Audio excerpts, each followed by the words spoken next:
Alright, here we go. Everything looks good on my end. Say something, you guys. Something. Thank you. Very cool. Alright. Keys, keys on the night. Audio's good. Alright, Chelsea, audio's good. Okay. So, welcome, people who are watching this, or people who watch this replays. Welcome to another episode of the 2 Cents Live podcast. It is Saturday night again. It is 7:30. My internal clock is whack as heck because I almost started the stream early. I was like, oh, it's 7:30. Here we go. But it's like, oh wait, no, it's only 7 o'clock. Darn. My clock is all whack out of place. I was even rushing to take a really quick shower. Like, oh god, I gotta hurry this up. I gotta slather all this soap on my body. Oh god, I gotta hurry up. Okay, I didn't need to know that detail. Well, I mean, what do you mean you don't? That's what a shower is, though. You put soap all over your body and you wash it. You didn't need to describe it. I'm not describing it. I'm just saying while taking a shower, you just go, oh shit, oh no, oh god, I'm pressed on time, oh damn. But look, I'm just saying, okay? I'm just saying, all right. But point was, my clock was all whack out of time. I thought it was 7:30, but it was 7 o'clock. So that's my fault. Showers make you smell so good. Exactly, Chelsea. Showers make you smell good. Well, it also kind of depends on, what kind of soap you're using and all that. But yeah, that is the point of a shower, Chelsea. So you're not wrong. Ooh, excuse me. I also had dinner a bit earlier, so if I burp, that's dinner. But other than that, that's about it. I guess the only thing left for house cleaning would be just once more to mention that you can always donate through Stream Elements below if you want to. We already reached a monthly goal, but if we want to, you still feel charitable, then you are more than welcome to do so. So, yeah, there's that. Wait, so, Ninjalo, actually, real quick, since you're here, so, earlier today you put in, you want a review Woman King as a bounty? How much? How much? It's the monthly. Make it the monthly goal. Make it a monthly goal? Look, it's either that or give you or pay for your controller. Well, I mean, all right.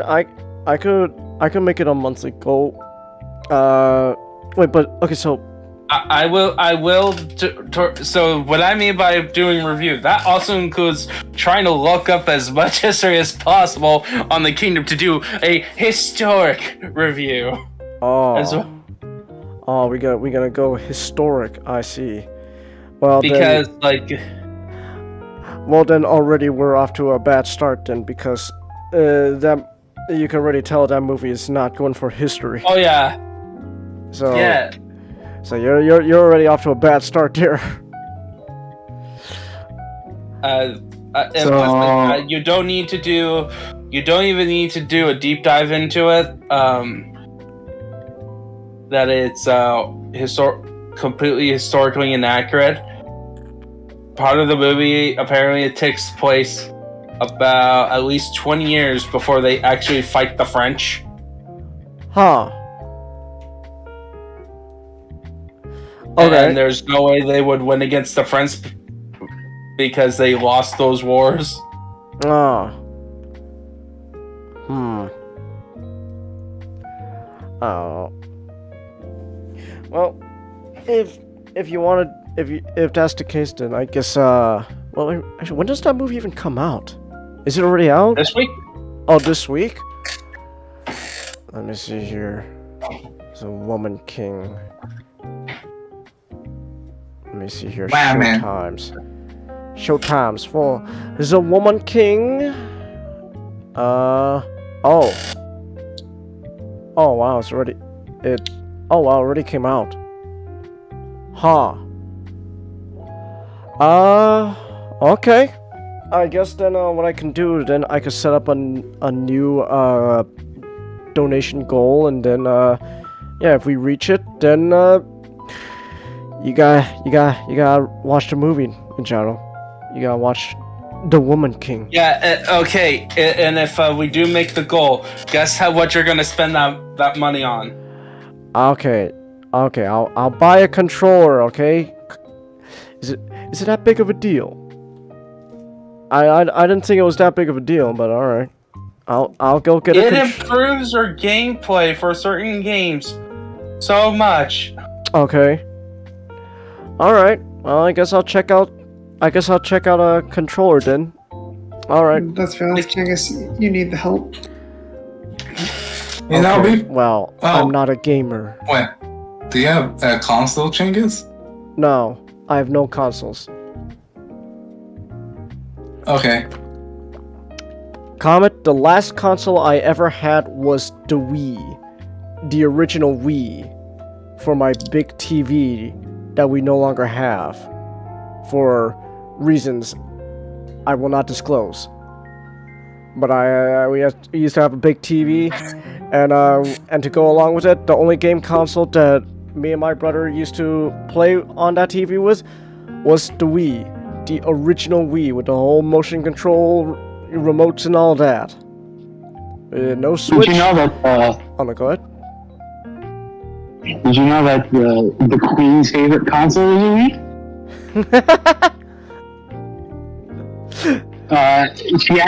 She had a special solid gold. A solid gold Wii. I saw it. Now she was just flexing. Wait, so does that mean? So that begs that question: who's gonna get the Wii now? Like who has the rights to the Wii in her will?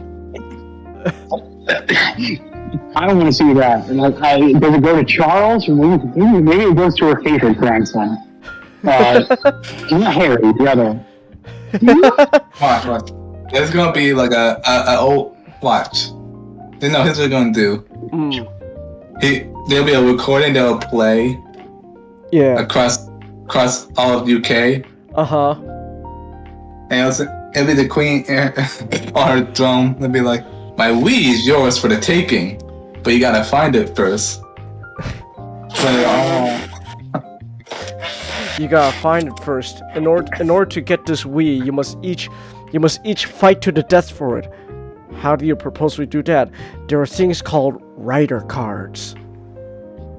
And mirror monsters. I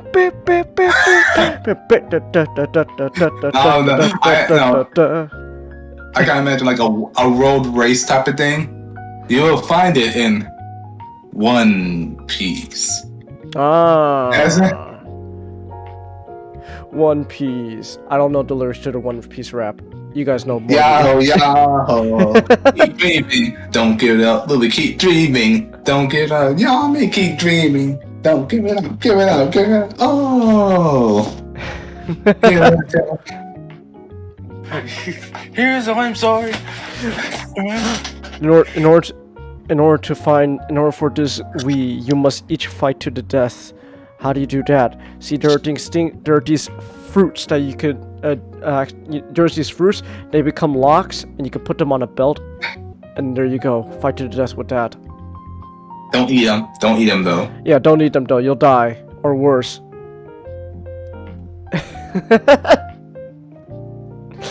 What's the worst? You would gain powers. Well, no. How is that terrible? Well, no. You The can't worst. swim.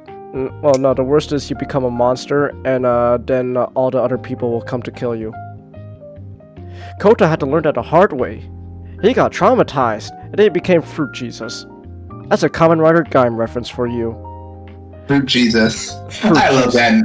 I love that nickname. I mean, that's what he became. He literally became like a god of fucking Fruitland. A fruit god. He's fruit god. A fruity god. Yeah. Yeah, he's fruit god. And then there's also, I guess, biblical stuff about Adam and Eve, but that's just Japan for you. So there's that. Yeah. I should do a 2 cents on Kamen Rider Gaim. I would love to rewatch that show and do a 2 cents on Gaim. It's made by the same guy who wrote Madoka Magica. So there's that. Actually, I don't know. I still don't know, like, where like the official thing came from. All I know is that in an interview, what was his name? The writer's name, the guy who wrote Madoka Magica. Hold on, I gotta look up the writer's name. Madoka Magica. Who wrote you? Gen Urobuchi. Yeah, Gen Urobuchi. I can't find the original interview and any of that, but I know is that in an interview with Gen Urobuchi, when he was being interviewed for writing Madoka Magica and also Fate Zero, he said that one of his main influences was Kamen Rider Ryuki. The way you pronounce Madoka hurts my soul. Well, I'm not Japanese, so there's that. Hey, but hey, if you're not Japanese, why are you mad at me for not? Because I can read. I can read better than you, Changus. I can read subtitles and pay attention to a show at the same time. It is an ability that apparently not many people have. Yes. Now? So, And oh no, go ahead. also, apparently, Chingus is also a comedian. I am? Yeah, apparently he went by the name Jimmy Yang. Jimmy Yang? Wait, is this a reference to something? Yes. Ah. Yes, there's a comedian named Jimmy Yang, and he looked, I don't know, to me, he looked kind of eerily similar to you. Let me look this up. Jimmy Yang. Jimmy! My gosh! Jimmy Yang. Oh my gosh! What? It looks like you! Okay, I'm looking up right now. It does look like you! Is it Jimmy O Yang? Is that the Oh guy? yeah! Jimmy O Yang. Okay. Okay, hold on. You know what? It's the glasses, isn't it? Maybe! It's the glasses. Other than that, I don't really see the similarities. It's the Can I glasses. see it? Here's a picture.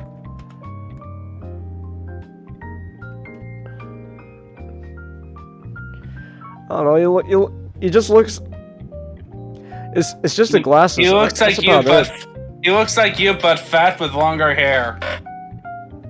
Well, okay. Okay, I see. I don't know. I don't see the similarities. It's just I don't know. Are you pulling a racism, Nick? No, but for real, I don't see the similarities. I don't know. Look, I'm the guessing it's the racist here glasses. the racist here would be Comet, and we all know that he can't be racist. Well, I don't know. It wasn't that picture with this thumbnail that made me thought. No, Dad, that you're not thirsty. No, even then, that thumbnail, it's like, I don't see it. I don't see the similarities. Here. Okay, here. Tell you what. Before we officially get into our topics, let me do a quick comparison here. Let me pull it up. Alright, here we go. No, not slideshow OBS. Give me an image. An image. Give it to me. Yes. Oh, that's the phone PNG that we used for the lunch break. Hold on. There we go. Dude, open this. Here we go. I don't know. Comparison. Here we go. Compare and contrast. Do we look similar? Chelsea, I know you're in the chat. And another person in the chat. Do we look similar? Because I don't see it. I don't really see it. It's the glasses. It's the glasses. It's your twin? No, Chelsea. I already have a twin brother, and I don't like talking about him. Looks just like you. Okay, I guess everyone says he looks like me. I don't see it, but okay. Alright. Democracy at its finest. So that's a man. That's a guy 7. that was a comedian. That was Jimmy O Yang. No, Chelsea, that's not my twin. I already have a twin brother. I don't like talking about him. Actually, no, okay, I will say this, though. Apparently, my twin brother's apparently in fucking Hawaii for some reason. I don't know, for some kind of business trip. So, good for him, I guess. I don't know. Good for him. I hope you enjoy Hawaii.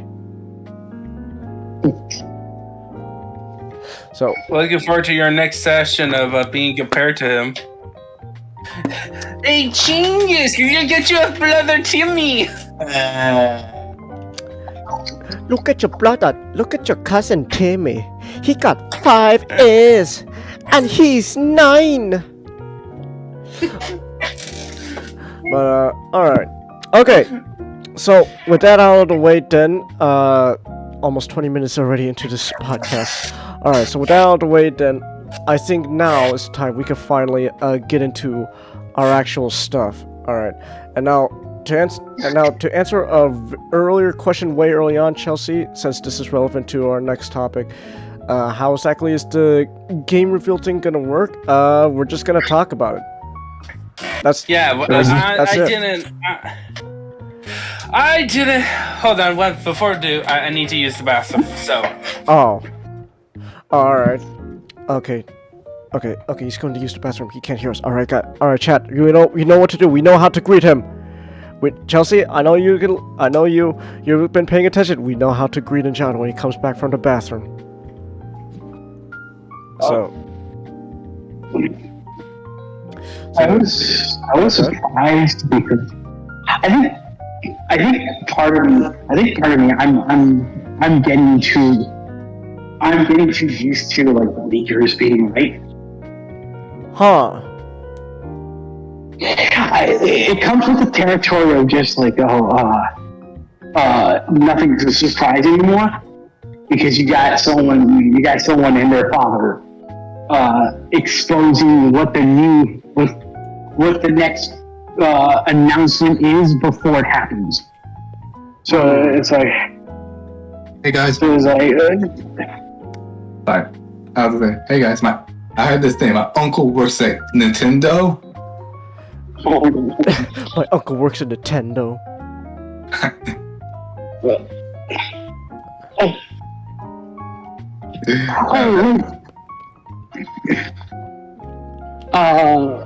when I knew about like this whole thing, I thought it was going to be them porting like Twilight Princess or God,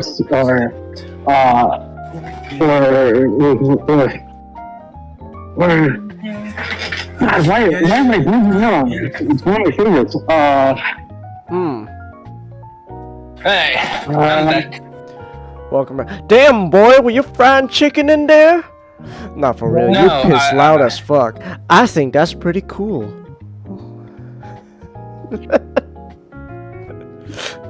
Welcome back. Chelsea asked if you found anything in the bathroom. I don't know what that's supposed to mean, but I guess that's just a question Chelsea has for you. Chelsea, no. Oh yeah, Wind Waker. I didn't expect what we've got which you gotta tell us what we got right now. Okay, yeah. Well, before we get to Nintendo, I think we. So, like earlier this week, if I need to remember it. Like the main reason I chose this topic is just I couldn't finish anything really, All right. and probably because of what happened in the middle of the week, I don't really want to go into. Yeah, that's fine. Yeah, and so I just whatever. So anyway, so with the. I think like the first thing this week was the Assassin's Creed stuff. Huh. If I remember it right. Let me just I'm sorry if I'm unprepared. I was focusing on painting. Alright. Oh, it's exactly a week ago. So it's like last Saturday. Ubisoft had this big anniversary announcement, and they announced like 5 games that are in development. Damn. Alright. And like 3 of them were code names. Most of them were code names. So they announced that the next game coming out is Assassin's Creed Mirage, which is apparently there's a character that people liked from Valhalla. Alright. And they're just making a whole game based on his story. A prequel. Huh. So of that assassin. So a prequel / sequel to Valhalla. Okay. What I heard is that one is gonna go back. It's going back to its roots because it takes place in Baghdad. Huh. Baghdad. And the main character looks a bit more like an Assassin's Creed character, more like an Assassin's Creed character than it has been since Origins. Okay. Hey, let me go. And then they announced a game that takes place in China, which seems to be more into the RPG stuff. Huh.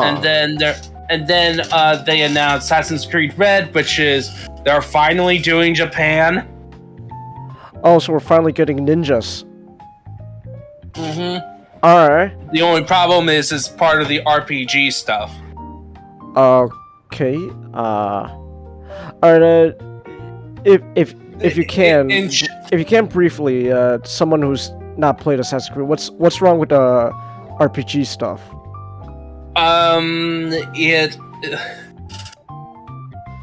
People don't trust Ubisoft with it because Ubisoft, and I'm playing like Origins. Was playing, and Origins' problem is that mechanic where even if you do a perfect stealth assassination, if they are a higher level than you, or equal level, and if you didn't upgrade your stealth blade, you don't one-hit KO them. Huh. Okay. And like the games generally doesn't do stealth well. Huh. Alright. Okay. So that's like, of course they could improve it immensely, and it's like best of the series, but whatever. But anyway, so then they did a weird, like Assassin's Creed Hex, which is a weird thing, and that's all I can remember. Alright. Like, apparently that one is gonna have a bit more horror, whatever. But anyway, so then you got the main event of this week, which was Tokyo Game Show, which had a state of play from Sony, some Tokyo Game Show stuff, which I don't remember much, and then a Nintendo Direct, and then Capcom announced some cool stuff. So, in short, with Sony's Direct, let me just there was only like 3 games I was interested in. They did announce a remake was announced for Suikoden for 1 and 2, which was interesting. Okay. Remake for what? Suikoden, a remaster of Suikoden 1 and 2. Is that like the uber rare one that people wanted? It's one of the best RPGs on the PS1. When it was, that was classic. That was from a classic Tsunami right there. Back when they wanted to be a video game company. All right. Hold on, I'm just trying to find all the gaming stuff on like the order of stuff that got announced, because there was like about 3 games from the Sony one that I was actually interested in that were like new properties. Okay. There was Stellar Blade, which was sort of a spiritual sequel to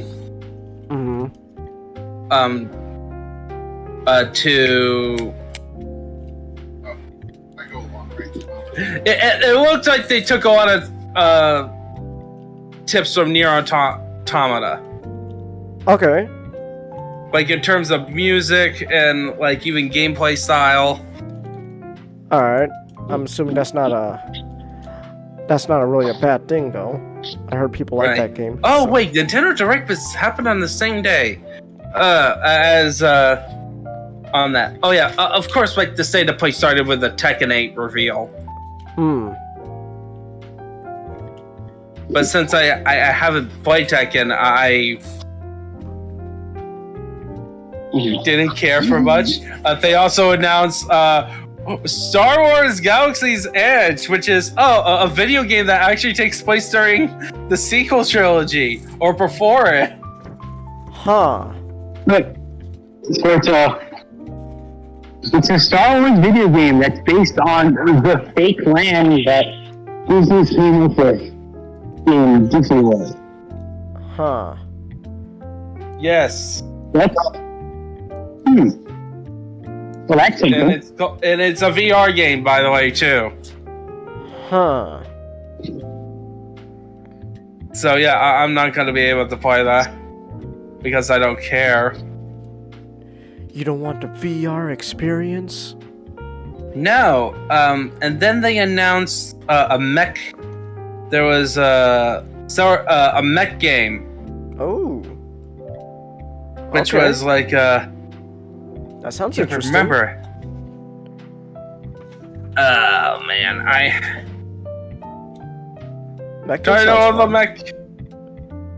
Yeah, it looks like it looked like an anime version of Titanfall 2. Because the mechs are very similar to Titanfall's Titanfall. And it looks like it has a story about a boy, a girl in her mech. Okay. Or a guy in his. Doesn't sound so bad. Yeah. All right. Yeah. Okay, it's called Then Duality. Duality. Yeah, and then. Yeah, and that was like the major games that were announced. Like, what it really just other than like the new God of War game, which looks cool. Like other than that, it kind of solidified me about right now in terms of video games. The most interesting stuff from Japan. Oh, I forgot. There's 2 games that I forgot about it. One from Team Ninja. One is a remake of a Yakuza game. Oh, Yakuza. Yeah, and we're finally getting Inshin.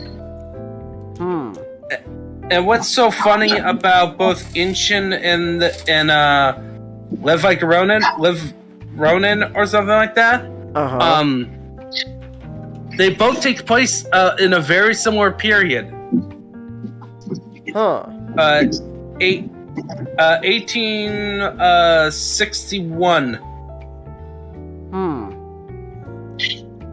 Which is right after the gunboat diplomacy that opened up Japan, and like right before the Meiji Restoration. Okay. Yep, the late Edo period. All right. That sounds interesting. Yeah, and so in both trailers they showed like a samurai killing people with both a katana and a revolver. That sounds amazing. Yeah, if you like that idea, both games are showing up, and both are from Japan. So, just to highlight the problem, like, okay, Western game developers only knows how to.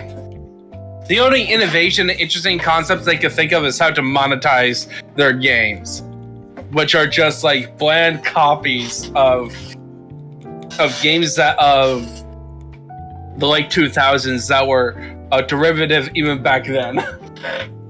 Okay. Huh. Like, they need to pick up the slack right now. Alright. And then, of course, you get Nintendo Direct, which starts off with Fire Emblem Engage, aka I'm nicknaming it JoJo Emblem. Okay. Because the protagonist looks like Araki would draw him or her. Like, seriously, 2 different color hair. Yeah, Araki would do that. Oh, don't you know, Nintendo? The Sonic vs. Knuckles styles is in. And then... No. I just realized something. Oh. Their hair looks similar to the Chrome logo. Yeah. And then, what's so funny, the characters also summoned previous heroes from previous Fire Emblem games as stands. Huh. Okay. So I'm expecting like a beatdown music for like a critical, like the dun dun dun dun dun dun dun dun dun dun dun dun dun dun dun dun. Huh. Hey, Rocky, can I copy your homework? Oh yeah, just change this a little so they don't look alike. Bam bam bam dun dun dun. Alright. So Yeah, so that's like some ridiculousness going on that one. And then they announced tons of farming games. Well, you don't like farming? Well, I don't play them, but it's hilarious. It was hilarious. How many farming games? Farming/farming and RPG games. It ain't much, but it's honest work. No, like Changus, there was like a good 50%, half of the games were. Huh. About less than half of the games were farming games. Of some sort.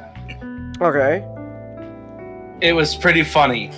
Like I was watching Josh Scorcher's reaction to it, and he mentioned like a Yahtzee Croshaw video essay that he did recently, apparently, where he talked about how people are gonna want the newest gaming trend is gonna be relaxing games. That sounds fun.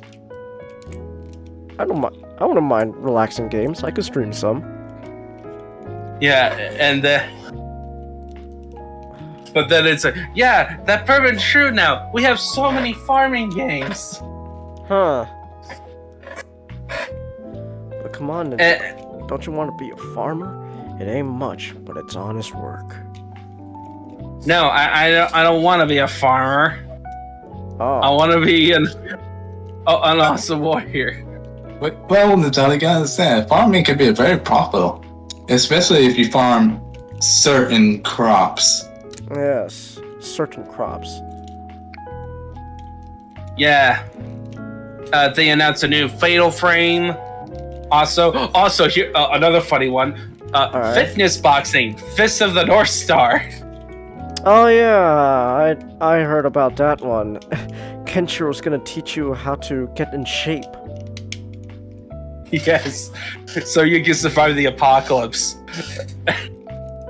And then they announced remakes of Front Mission, so for your mecha tactical games. Hmm.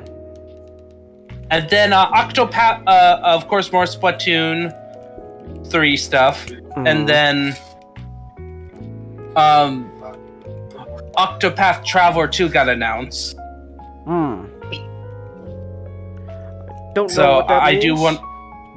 Well, Octopath Traveler 1 is like this cool 2D, 3D kind of game. Huh. And the whole gimmick in the story was that it's essentially 8 different storylines that combine into one. Huh. Okay. That sounds pretty fun. And then 2 highlights that they're gonna be more interconnected this time, but the same idea. Seafood, the martial arts game, is getting ported over to the Switch. Alright. And then, of course, you got for another old franchise that's fans were clamoring for, finally showed up, Pikmin 4. Ah. Right, Pikmin. Yeah. And then Bayonetta 3. Which we know. Someone out there. I sense that someone. Yeah. Serena is swooning right now. Our girl Serena, which by the way, again, if you want to support our girl Serena, you can check out her campaign.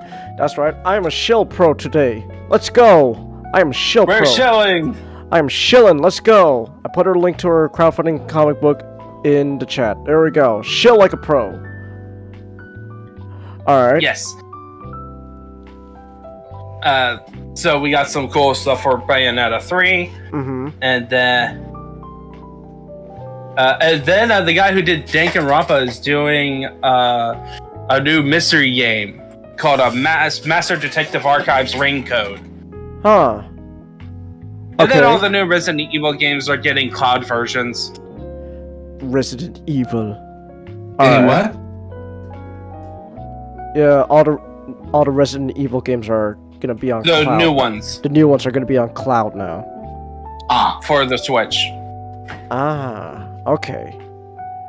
So pretty much, I'm pretty sure only people in Japan would actually enjoy it to its full potential.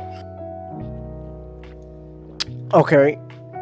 I don't know. And then it ends with finally, Legend of Zelda: Tears of the Kingdom. All right, we got Breath of the Wild number 2. Let's go! Woo! We finally get a release date and a name. Oh, that's a game I should stream. Breath of the Wild. You should, Changus. Play Skyward Sword. It's gonna be hilarious to see you fail.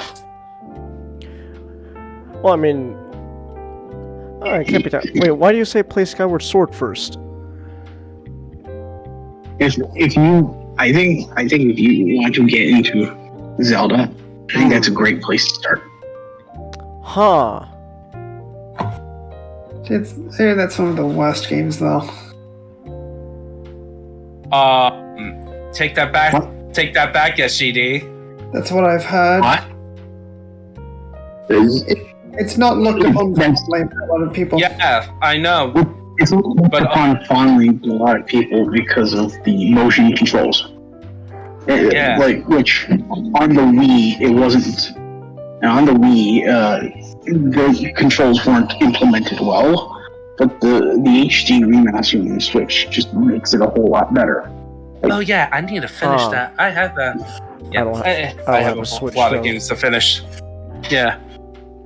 I do want to try out. I do want to check out Breath of the Wild, though. But Sure, so sure, anyway, sure. so Actually, I'm gonna look at how much it is on Steam right now. Yeah, so we finally we didn't get much stuff, more information about it. Like the previous trailers gave us more info of what to expect, but it looks like, yay, more Zelda. Now I want to talk about Did you just say you're looking Breath of the Wild up on Steam? I don't know. I don't know how to get Breath of the Wild. It's a Nintendo game, Chungus. Well, how am I don't have a Switch! Changus. I don't have a Switch! I'm a PC gamer! Changus. I don't have a Switch! I don't know how much Everyone, look at it. Everyone, shame on it. Shame, Changus. Fine. Here, you know what? Let me look up how much the goddamn Switch is, since apparently everything 300. Well, no wonder why he doesn't have a fucking Switch. Well, is that the light or the regular Switch? Regular. I just want... I think the light version is like $199. Yeah, but it's not as good. You can't connect it to a console port, which I'm assuming Chingus wants to stream with it. The light version is a pretty much With the light version, I got this... you're gonna need to install hardware I got such for a... streaming. Yeah, I need a Switch, and then I need a... Was it a capture card? You can get an Elgato. Elgato capture card. How much is this damn thing? Oh yay! I love the number I'm seeing right now. Woo! So anyway, to Capcom. Capcom announced some stuff. Most of it, most of it was Resident Evil. More stuff about the Winter's expansion upcoming, which apparently also allows you to play third person. More Monster Hunter Rise Sunstreak. We actually got a story trailer a bit for Exoprimal, which is AKA also known as Dino Crisis, but they don't want to call it Dino Crisis. Dino Crisis. Like seriously, it's like if you look anywhere, read anything about the Dino Crisis franchise, if it's all the hallmarks, it has dinosaurs, it has time shenanigans, it even has a redhead as one of the central characters. Why is Elgato so expensive? It's technology, Changus. Okay, But, I'm gonna need to put up a new goal then. Fun. Alright. So you have all that.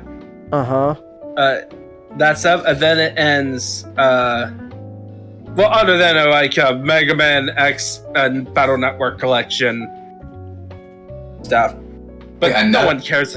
Another one? Yeah, they just talked more about the Legacy collections. Wait, they're gonna re-release the Legacy collections? Yeah, Oh, they're finally getting a collection for Battle Network. That's what they used. Oh, okay. Alright. But that's not the one I really want to talk about. Because that's not the one that matters. Okay. Street Fighter 6.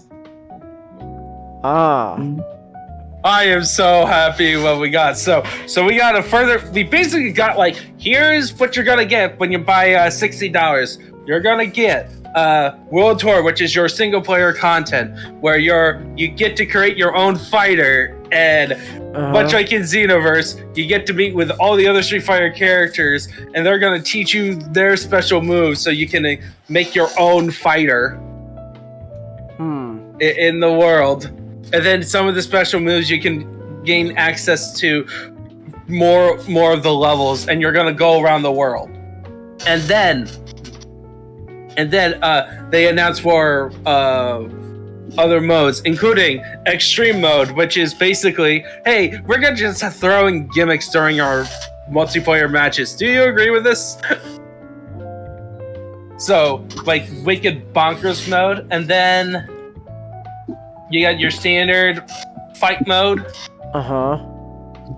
And then you got the Battle Hub, which is PS Home, where your fighter is in one location with a bunch of arcades. It's basically their online play. So, where you get to go on an arcade and either spectate other players, or you get to go into multiplayer matches. Or you can even go to other arcades to have a rotating slot of the classic Street Fighter games. Alright. Yeah. And then you have, and then they announced also 4 new characters, which were Ken, E. Honda, Dalzum, and Blanca. Huh. 3 of them I don't care about. I care about Ken, and I'm happy that they didn't go with Divorce Ken. She took the kids, Ryu. She took the kids. It's not that though. Instead, it's in 2023, a world warrior got thrown into prison for a crime he didn't commit. He escapes and now is forced to abandon his family, and he suffered the scorn from fans. Now he lives in the Metro City Underground, living as a construction worker. Today, still wanted by the government, and he survives as a soldier of fortune. If you have a problem, if no one else can help, and if you can find him, maybe you can hire. Who will hire, or can be trained by Ken Masters.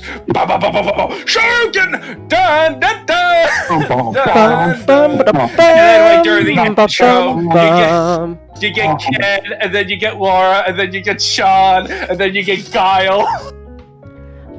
Which, by the way, I just recently found out that Guile is actually Ken's brother-in-law. Huh. So originally I thought, oh yeah, Guile is gonna be the general who's always chasing Ken around. Now it makes it even funnier. I gotta bring my brother-in-law in. Ken, you gotta come in now. Do it for the kids. It's like Randall first blood. So Ken, come in. Yes, I can't do it. You don't understand, Guile. She took the kids. She took the kids. That's not what happened. That's not what happened, Ken. But yeah, I'm excited, and all the characters look great. And then you get all this content in the day that's right before the next day, where they were going to have a special program to even talk about it even more. Huh. And what they revealed on that one is a full roster trailer. Huh. So I need to look up the street. Alright. So pretty much, Shit. You alright? Now this piece won't fit. Ah.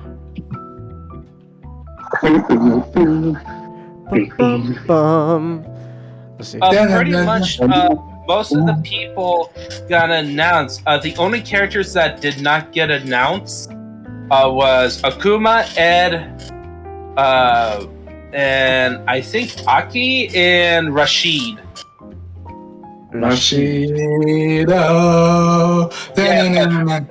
But you know how many 18 characters are coming out. Oh shit, Sonic's actually not that big of a game. Yeah.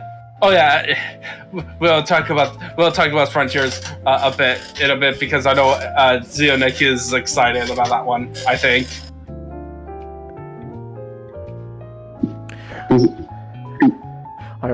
I will now officially support all Sonic. I will now officially support Sonic Day putting on PC. I have no idea what you're talking about. Are you wearing a Sonic shirt? No, but would that be awesome? yeah. You just like you. Too hot. It's too hot for to put that sweatshirt on. I do have a Sonic sweatshirt. All right. Yeah, but anyway, 18 characters at launch for our fighting game, which is a pretty good size roster. Oh, I hate you, Cengiz. What? Well, what's wrong with that image? She took the kids from you.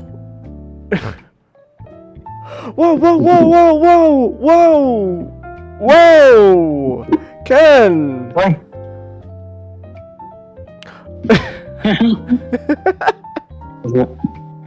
This is slanderous to Ken Masters. He got framed for a crime. He got framed, and all you do is meme on him? Well, that's what the internet does. We just meme on everyone. You gotta remember, y'all. The internet are equal. The internet is equal opportunists. Exactly. It's like Zerg. He's an equal opportunist. Women and children first. I'm an equal opportunist type of villain. No, the line was, enslave the population, the women and children first. I'm an equal opportunist enslaver. Yeah.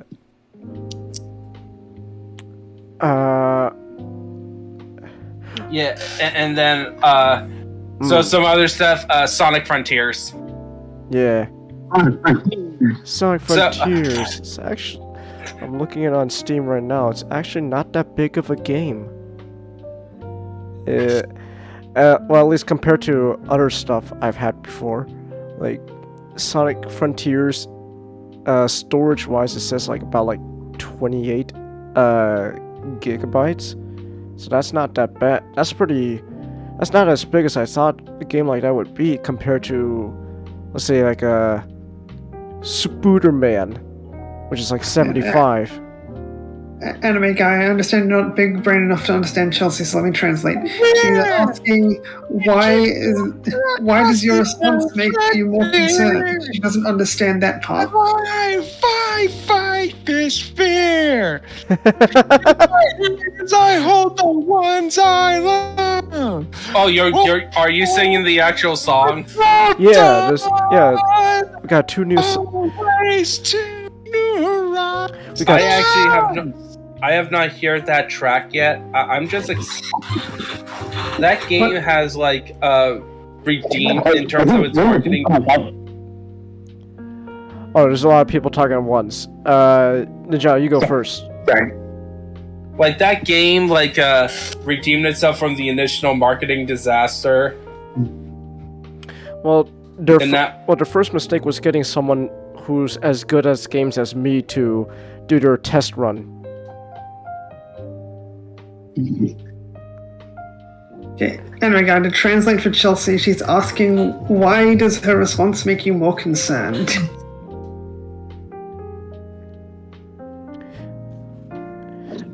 And we got the answer to any time you question Chelsea is, you get used to it.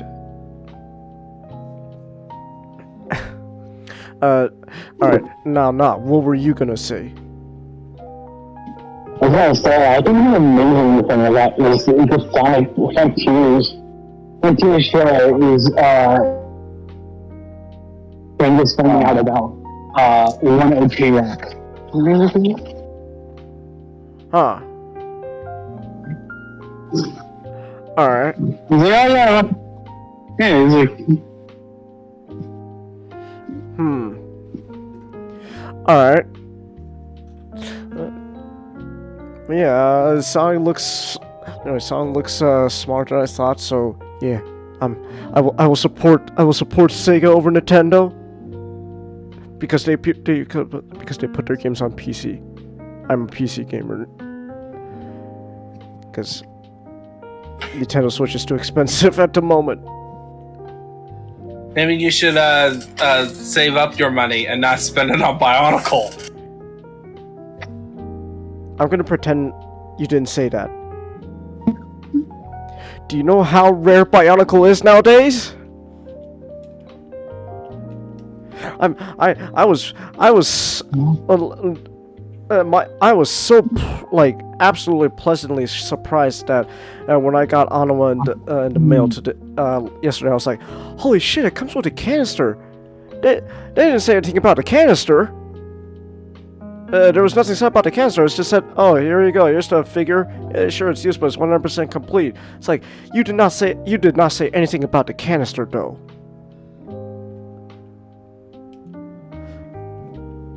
So, I'm gonna pretend I didn't hear what you just told me, Ninjato, and I will continue to make the financial decisions that I choose to. Alright, don't go.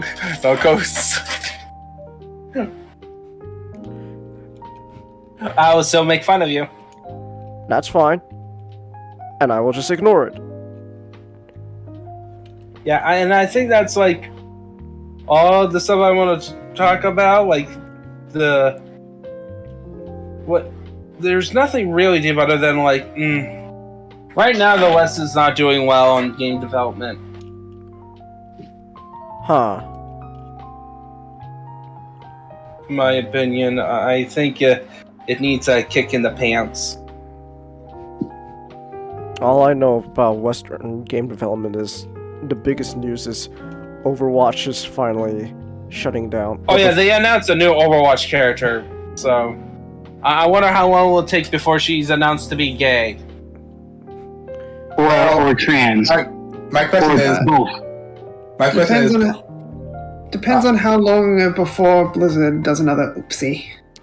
Yeah, I was trying to make that joke, but everybody keeps Guys, we got new. You remember that character? Turns out she's transgender. Wow, that's amazing. What the fuck did you guys do this time?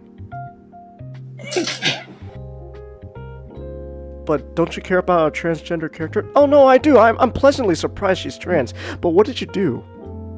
You only announced this stuff when you did something. What did you do? Announcing that their character is trans or gay is like giving flowers. Is Blizzard's way of trying to give flowers to a jilted lover.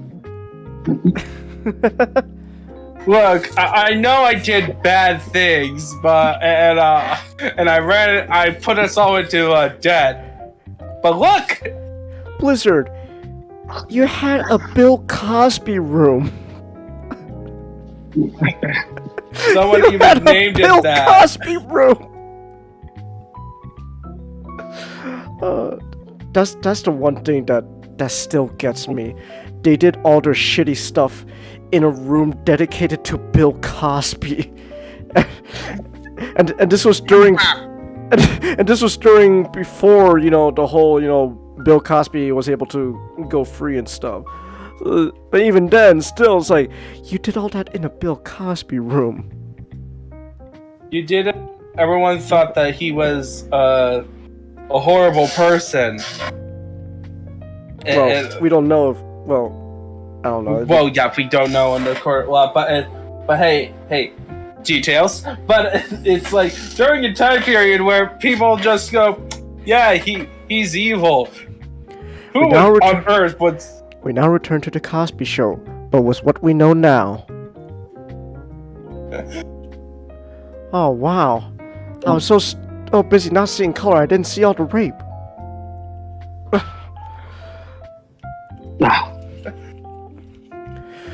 Yeah, so how long will Blizzard screw up on that?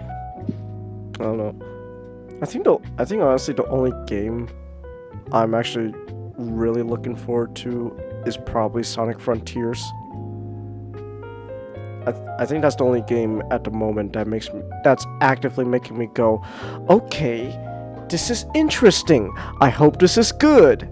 You're doing better. We should do a 2 cents on that sometime, Nick. Like just sake of some marketing. the absolute grow up that had happened. That'd be interesting.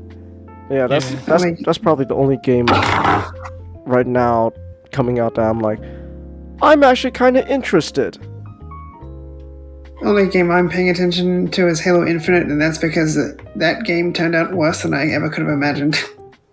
Oh yeah. Oh yeah. I had no expectations, and it's the epitome of the expectations are low, but oh my god. I thought, but didn't You're taking all the story expectation we had and dash them to the floor. I thought Infinite was doing well though. Like didn't No. no? Oh. No. They were supposed to do 3-month seasons after the game launched. They extended the first one to 6 months. The current one going is going to be 10 months. Okay, what? Okay, And there's barely anything. What Destiny is does more in 3 months than Infinite does in 10. Wait, okay, what the hell are seasons in gaming? Like, what is this season stuff? Basically special events that gives exclusive rewards so companies can get some more money. It's mostly just we have this special game mode you can play. Every other week we'll drop a bit of content, and every week there'll be a little bit of story, which is ideally what you want. Like Destiny 2 does that consistently. Halo Infinite does very little. Wait, the game will be out. Like a little bit of a little story. But they have a campaign though. It's not for the campaign. It's a multiplayer story for Halo Infinite. I think after 10 months, for the season, the second season, which is 10 months long, they will have added 1 new gun since launch. Huh. Yeah, and then there's then they also do this thing called Halo Fractures. Yeah, the fracture events. they also announced that, hey, we said that co-op is coming. Guess what we're not doing anymore? We're not doing co-op because we need resources to do the live service stuff. The shop also gets new cosmetics events like the Yappening. Everything is Easter themed. Huh. Because they probably couldn't get the Easter event ready for Easter. It's like, oh, we'll just do it several months late. The Yappening. What the hell is going on over there? Manager and confidence? If you know the guy who made SVP3 or something, he's apparently has insiders. Apparently 343 is an absolutely god-awful studio to work in. Huh. It clearly shows because the current leadership, there was also now a change in leadership. Oh. What happened? The founder left. Yeah, the founder / studio head stepped down, and her they role's being left? split between 3 people. Wow. Huh. And the guy says 4-player split screen co-op gone. Have I mentioned the hashtag Fires343? No. Just campaign split screen in general is gone. Like, you can't even do 2 people in campaign. Except with a glitch. You can do it through a glitch. Huh. That makes it funny. Yeah, it's one of those things, Anime Guy, where they probably came to a mutual understanding where it's better for both of us if you step down of your own accord. Because then we don't look bad for firing you, and you don't look bad for getting fired. Huh. Bonnie left due to family issues, but we all know maybe Microsoft basically told her to get the F out. Okay. Huh. I like to think that it was a mutiny. It's just a fascinating garbage fire. Like, so many of these problems are unique to Halo Infinite and 343.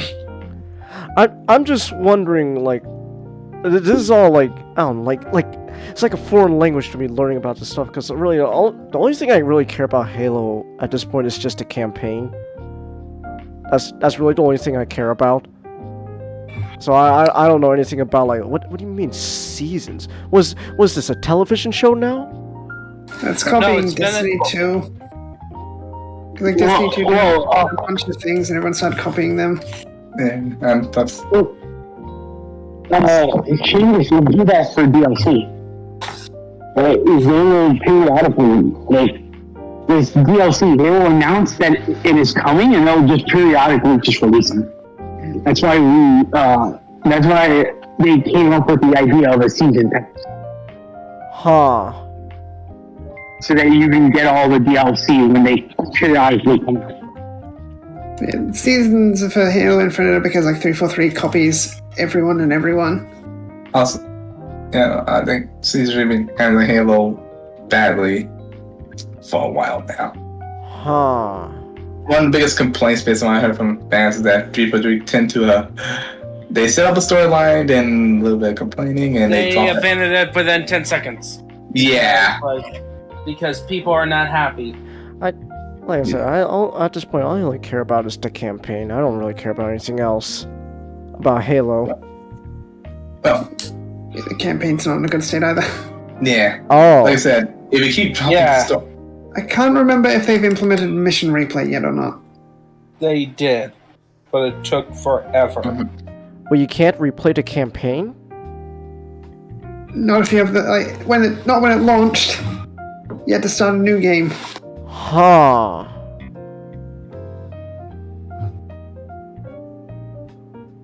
Okay. Because Yeah. 343 mindset. Fascinatingly morbid. Okay. Well, alright. I think real quick, I think at this point, we are starting to eat up time, and we have other Yep, stuff to talk about. But I'm pretty much done with my topic. but I don't know. Maybe I feel like 343 is its own separate topic that you guys could talk about another time, because this sounds like a shit show, and honestly, I'm a little interested. Just what the fuck's happening over there? What the hell's going on? incompetence. Alright. Well, that's it for game reveals still. Like I said though, the only game I'm really interested in now is just if Sonic Frontiers will live up to its potential. I've heard from people who played the game, the marketing did it no justice. Like the trailer they showed off, like, how do you make a game this fun and make a trailer so terrible? Simple. Okay. Your first action, give it to. Our first action is to give it to IGN. Huh. Alright. Well, that's it. Well, okay. Yeah, I'm just looking forward to Sonic Frontiers. That's about it. Alright. So, with that said then, You know who would probably enjoy Sonic Frontiers? I don't know. I wonder who. Hama. Haman-sama? What is that? Haman-sama! Haman-sama Banzai!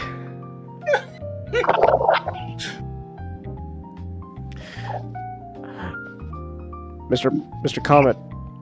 Oh, sorry. I'm sorry. Oh, that's my cue. Yeah, we're talking Yes, about the Pusher Haman. Q! We're talking about Haman-sama. Haman-sama I mean, Banzai. Oh, I'm sorry. I thought you said something else. Oh, am I slurring my words? My words? That's not common. I mean, that's not uncommon. God damn it, Haman-sama. Yes. So what I'm discussing is okay. Prepare for the title. Mhm. Around dirty office worker Haman-sama. It's like a slice of life. Gotta Of love Haman. Japan. It's a slice of life about Haman as a manager at the Neo Zeon company. Wasn't Haman though only like 22 in Double Zeta? 21, she turned 21 by the end of Zeta. Huh. Okay, according to let's see, Yeah, 22 and double zeta. 21, 22 and double zeta. Oh, Yeah, she had a short life. so they aged her up for this. Okay. Yes. Essentially, Well, this she's not a general. She's an office worker. a modern corporate section chief at a apparel company named Neo Xeon, and dealing with her insecurities of being a 30-year-old office lady. Oh, so she's just Misato. If she had a normal job. Yeah, she's over the hill. So is she like And all the is she mobile mad suits- like Karn? They make mobile suits, but the mobile suits are lingerie. Okay, so that stripper lady from Crossbone Gunner loves that. So Neo Xeon is a lingerie production company. Yes. And Tell me more. And the leader, let's see. Double check, let's see. Was it And Goodwin? I think it was either Degwin. I just double checking because either that or he looked kind of like Degwin, but at the same time he looked kind of like Bosk. Yeah, I have to ask, what's our boy Char's role here? Ex-boyfriend. Oh my goodness, is he after Amuro? No. He just works at the company, all nice to Haman. Haman's sleeping on the inside. There's like this scene where she's like, she had trouble sleeping, and she's like, and she's just trying to dream up something, and one of the dreams were like, let's see, I'm trying to, let's see. Is she still a cougar for judo? What? The dream that Char, and one of the dreams was like, Char trying to take her back, and she's like, and she still couldn't say like, that's not right. Then it switched her in the dominatrix outfit, having Char back on the ground, under his fur, and she went to sleep. And Judo, by the way, Judo, and she at night after her job, she goes to the convenience store where Judo works part-time. Trying to get his attention. So I know he's in his 20s. Oh, Judo's been aged up. Okay, so he's legal this time. Okay, Haman, it's okay now. He's legal. But wait, so I got a question. Would Judo actually do it? Like in the original, would actually? Well, Judo, keep in mind, Judo does not know in this. He was like, "Hey, Haman, buying more sweets again and beer." No. I'm talking about in the original anime. Would he actually, like, if there was a situation where Haman Karn is like, sleep with me, would he do it? No, because Haman tried to kill Judo multiple times. I don't think he. Okay, that's not an issue. But I think in his mind, my mind is telling me no. But my body's telling me yeah. No. But my new type. But my new type senses.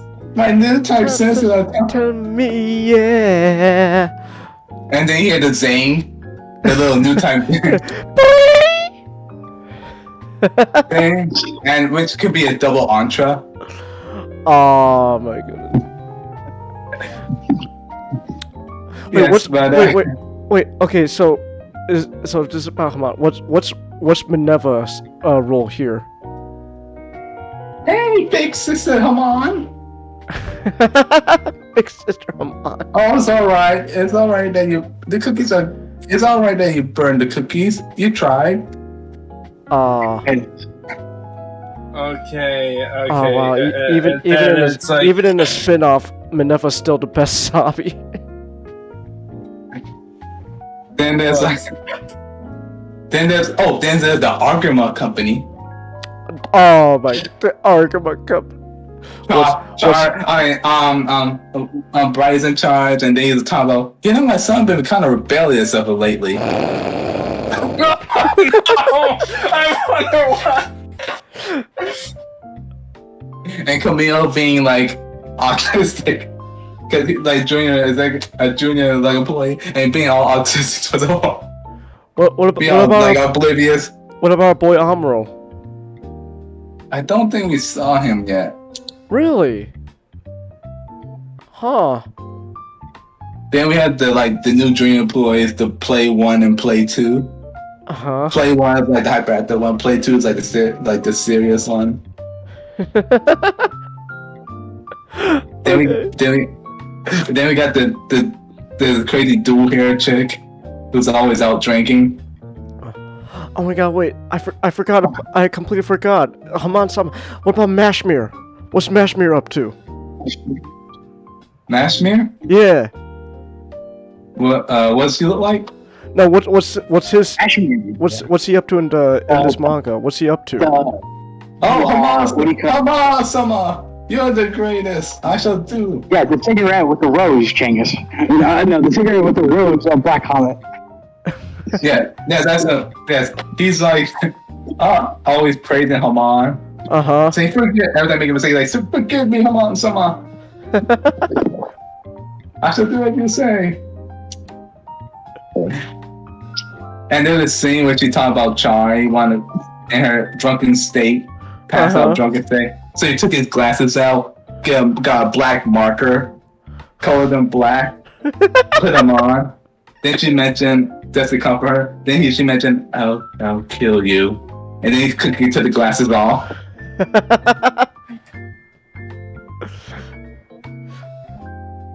Okay, and also, So, Hamon Karna still acts like she's mad all the time. yes. And then the thing about this Haman is that she doesn't realize that she has a resting bitch face. So every time she give like a compliment, like doing saying good job to everyone else, it seems like she's always serious and there's like a veiled dread. Alright, I have to head to bed. Alright. Yeah, unfortunately. Alright, have a good night, guys. Alright, have a good night. Then also she stuffed her bra. Okay. Then she finds out she try on the new mobile suits. Uh-huh. She can't fit into the cuboid. No. Hey, that's the best part of the Cubile. The Cubile, she collected Cubile look like plushies. Man, they have all these like special editions. Even like she even have a Cubile onesies. Cubile onesies. Oh my goodness.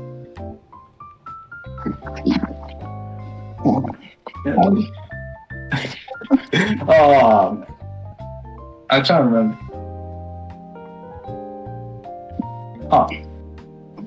Okay, here's a picture of the cube of the cube. Alright. Let me see the Cubile here.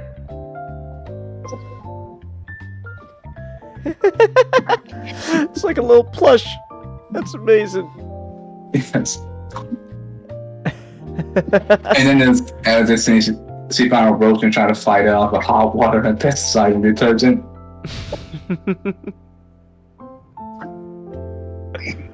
And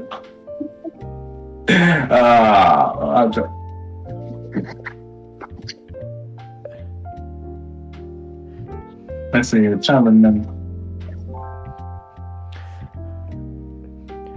I love this meme I found that I put in the back room. Just the true message of Gundam.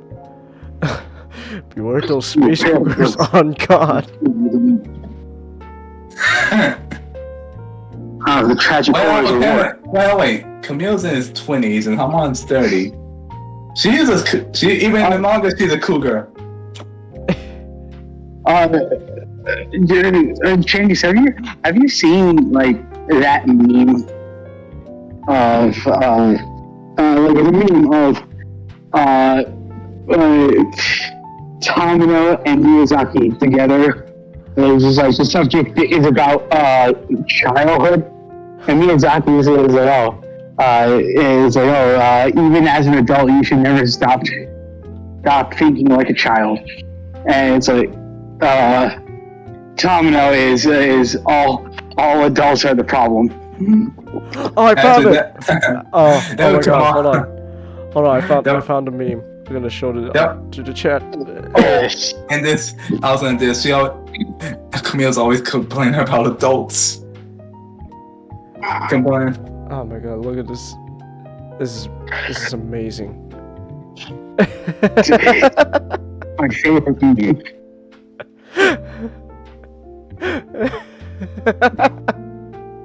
There are two kinds of anime legend. Miyazaki. Is someone different at age 18 or 60? I believe one stays the same. Tamino. Adults are the enemy.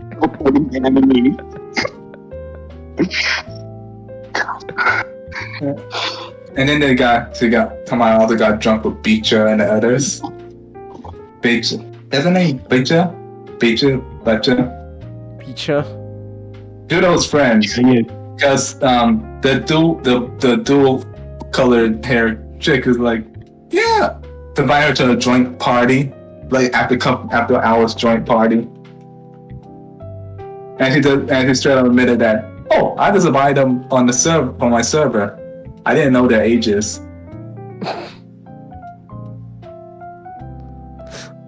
Okay.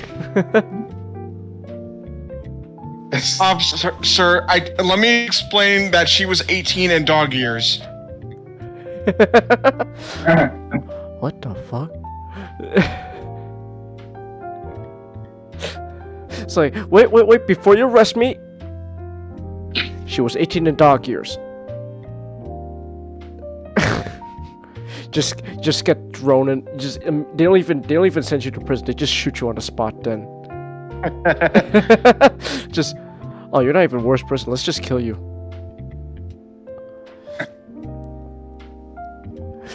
All right.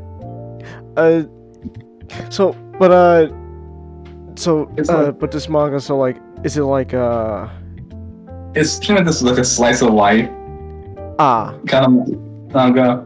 And then apparently there's a little light novel called pretty much like let's see. Oh yes. The manga a dream that's it called I'm a 23-year-old office worker who reincarnated as Cecilia. The manga, it seems on a 24-year-old modern office worker who was reincarnated as Cecilia Zombie as a child. what? It's just, She had very fun ideas about superhumans. Wait, why would you want to be Cecilia?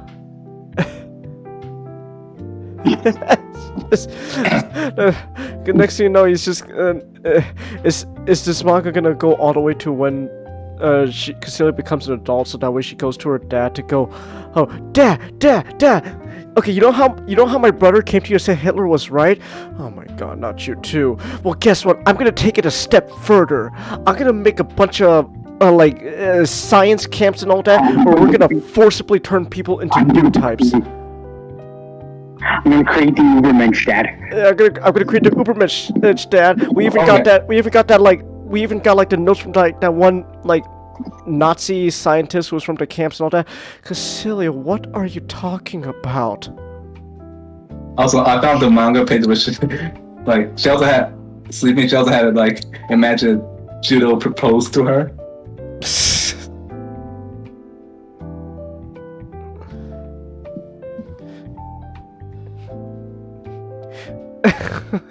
Okay.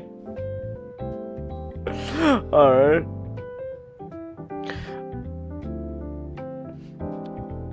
Alright, Then imagine if what's his name, the Rose guy? Yeah, without the roses. Actually, you're chilling. But it's like, but wow. like- look at this stuff. This is amazing. it's like,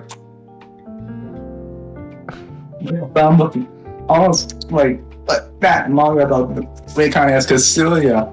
I mean, just imagine it's like, I think instead of going, he just go to dad, and be like, Dad, I think Garen's crazy. Like, I thought it's just, more accurate. It just be the manga of like, I'll be reincarnated as Cecilia Zombie. I'm not trying to. A modern day office were reincarnated as Cecilia Zombie, avoiding a headshot.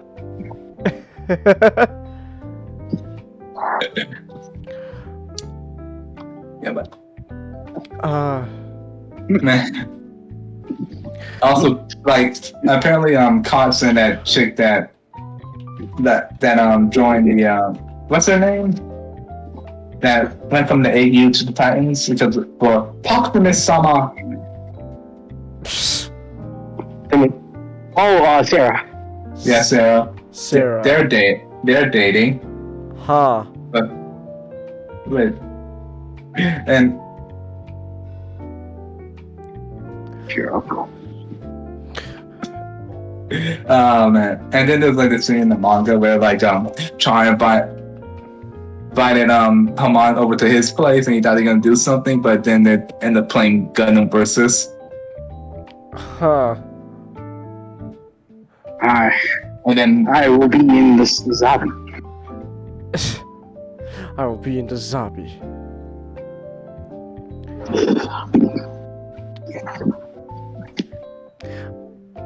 yeah, isn't this manga just a slice like Haman going through the stages of like, I'm old, I'm old. my body aches.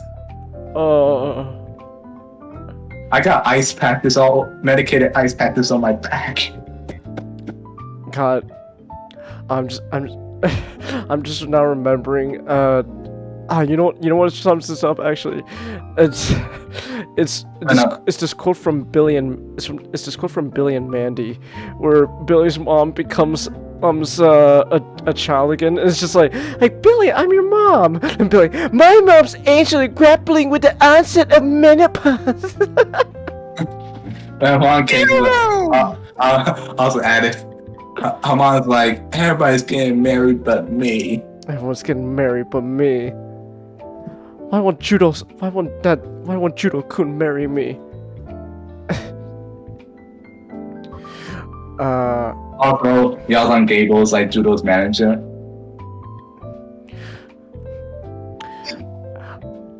Yazin the Violator. Yes, Yeah. violator. And he's like all menacing and stuff, and it turns out he's really good at customer service. And he's like, have a nice day. Have a nice day. Family Guy says, Chankus, can I share a clip from a stream? You went full Transformers. Okay. I mean, Here's that. if you Here's want, that pig. if you want, you could put it in, I guess, stream highlights. If you got a stream clip, I guess you could put in stream highlights in Discord, and then we could check it out afterwards. Oh, Bright! I saw Bright. Hold on, let me see this. Wait, no. Right now, he Also, It's Bright Noah of the rival company Argana. I think that might be a mistranslation. It's fan translated. And he mentioned like sadly, huh? Also, Camille's like, when he got introduced, I heard rumors about you, Haman. And I was like, what? Certainly a few years ago, there was a fierce battle between Argama and Neo Zeon to be #1 in the industry. It was known as the First Neo-Zeon Sales War. Ah! I keep forgetting there's 3 Neo-Zeon Wars. There's 3 Neo-Zeon Wars. Also, Camille and his infinite wisdom, when Hamon handed him her business card, he just ripped it in half. But my understanding, correct me if I'm wrong, actually, that's like would be more than, to put mildly, extremely rude. Oh my goodness.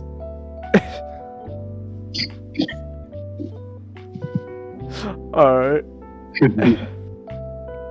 And the bat is like, Hamon like, I'm not playing, and Camille's like, I'm not playing along. In the battlefield of work, such a meaningless social decree, an adult way, they think they're so clever. And Bright Noah's like, would you stop, Camille? Camille, please stop. Camille. And Hamon found her rival.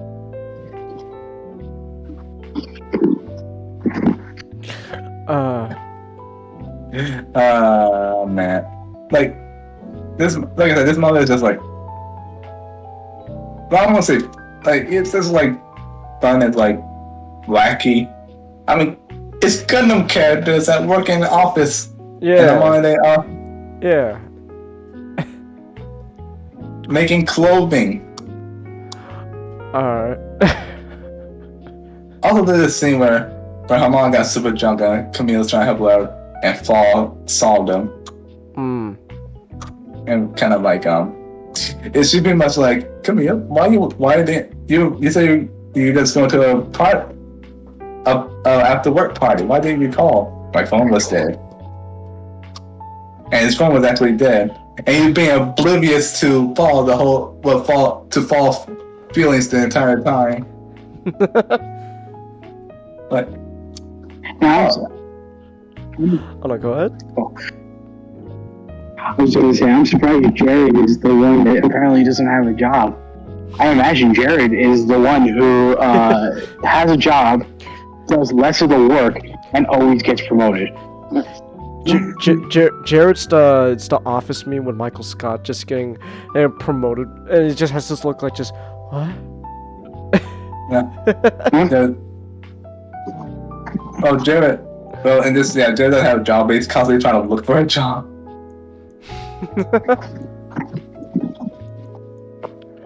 Alright. I'm trying to, like, now,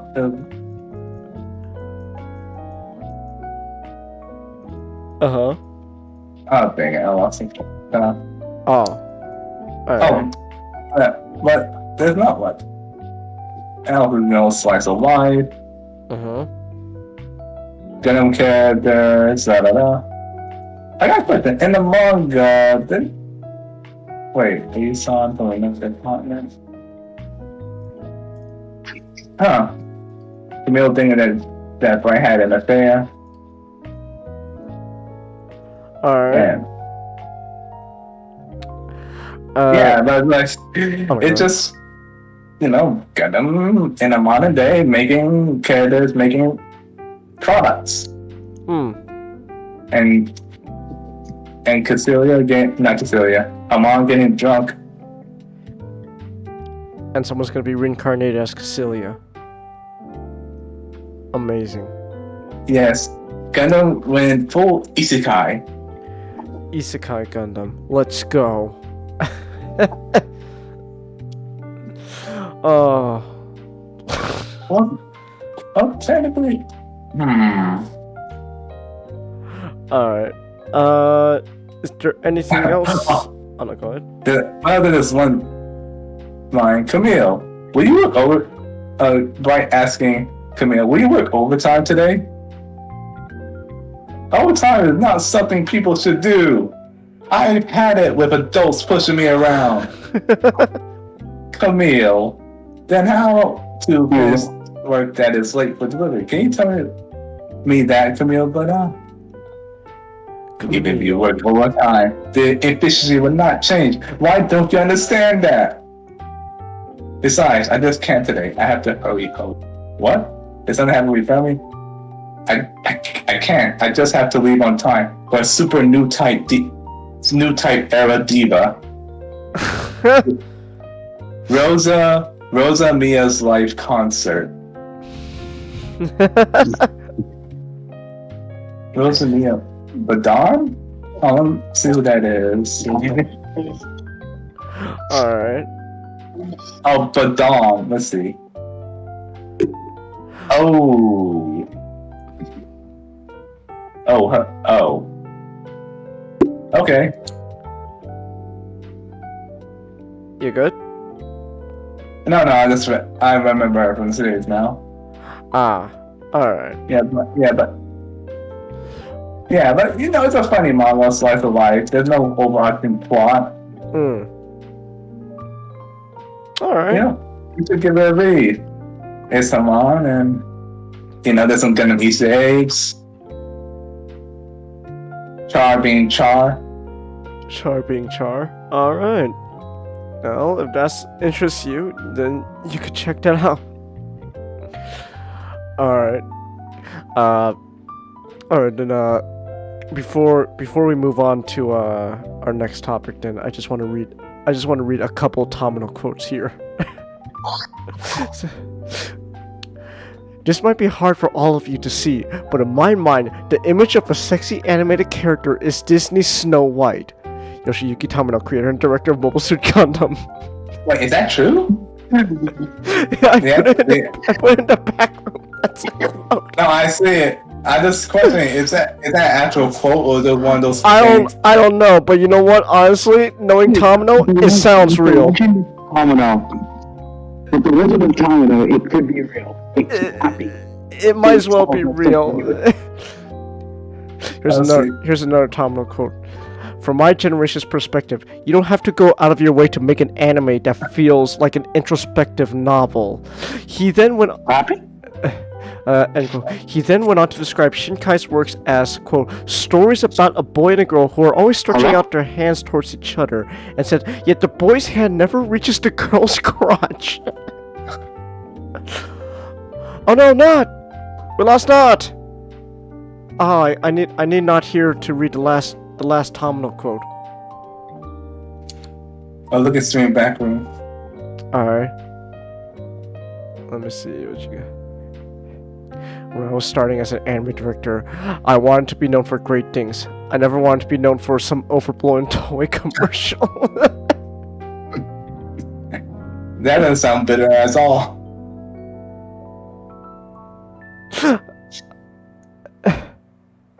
Oh, here's another. I got another one. Alright, let me see this one. By directing combat and war pieces, I could experience catharsis and successfully avoid committing murder in real life. In this sense, I'm really gracious for that because I was conscious that I had such homicidal traits, to be honest. Oh my goodness, Tomino-san. Where to not go, Chelsea? I don't know. Let me ask him. Hold on. Yeah, good. I'm sorry that I'm not very knowledgeable about the plastic model industry, so I can't answer that question. Unfortunately, I can't really make a statement on the plastic scale modeling kits, probably because I'd be eradicated from the industry if I made my true feelings known.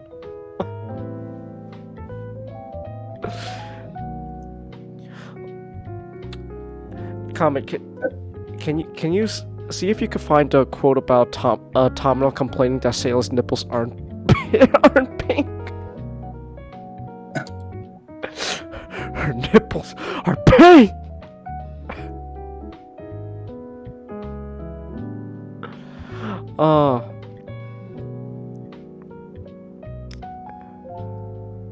Well, let's see.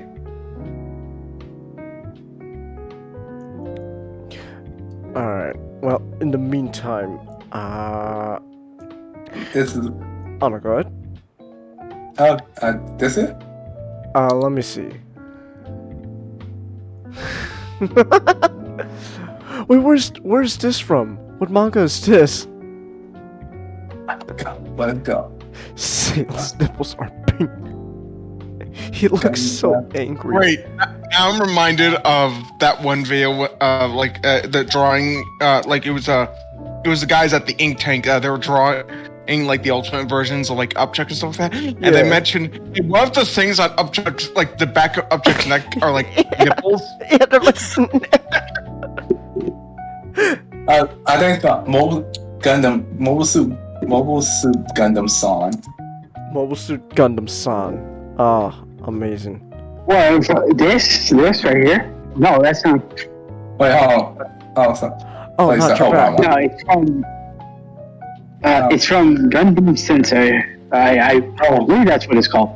It's an entire it's just an entire manga that just recalls the entire saga of Tomino trying to get Mobile Suit Gundam off the ground. Oh, that's amazing. Her nipples are pink. Oh, I'm glad you. Oh, Gundam. Yes, Gundam Sosei. Alright, I'm glad. Yes. Alright, I'm glad you're here, Not, so that way I can read you just one last Tomino quote before we'll move on to talk about cooking, Jesse. Jesse, we need to cook.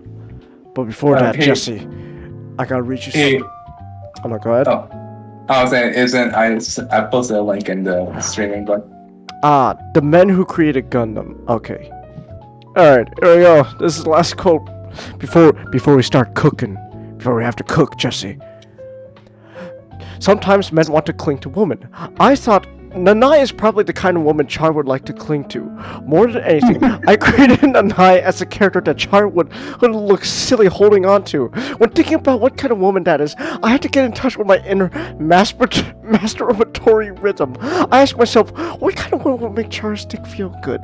That's what I mean when I used the word fleshy. She's a woman painted on a cell, but here, parentheses points to the crotch, she has volume. Characters that don't have that fleshiness are sure to look unattractive to the audience. Mr. Ano, I think so too. Tomino, it might be hard for younger people to hear, but as you get older, you start to understand more that you can't not think about people and characters without factoring in sex. That's why I absolutely had to give some thought to the state of the nice pussy, especially while writing the story and drawing the storybooks. I don't want her pussy to be all sad and tired out. If it is, Char will seem pathetic for sticking it in her, and she'll seem like a dull woman. Did I walk into a reading of 50 Shades of Grey? What the fuck? What the hell? Oh shit! Oh shit! It's hi. We're doing a podcast here. It's crashing the stream. Oh god damn it, Nick! Why is now your friends are crashing the stream? First you crash my streams, now your friends are crashing the streams. What's next? What the hell is next, Nick? Who else is gonna be crashing in here? wait, that's not Nick's friend. That's Starscream. I, Air Commander Starscream, have come to crash your stream. Lord Megatron can't possibly stop me now. This is bad comedy. Hold on. Actually, you know what? This is actually a. You know what? I can fucking work. I can fucking work. Just give me a second.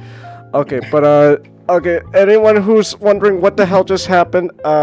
Nick's friend here, Buttermaster, has just invaded our stream because I completely forgot he has access to this voice chat. I completely forgot he has access to this voice chat. That was a I solid think thing. it was perfect timing on my end. Alright. I posted Oh, what did you post? in a panel where Tomato's trying to sell Endeon to his corporate overlords. Idion. These three combine into a giant robot, Idion.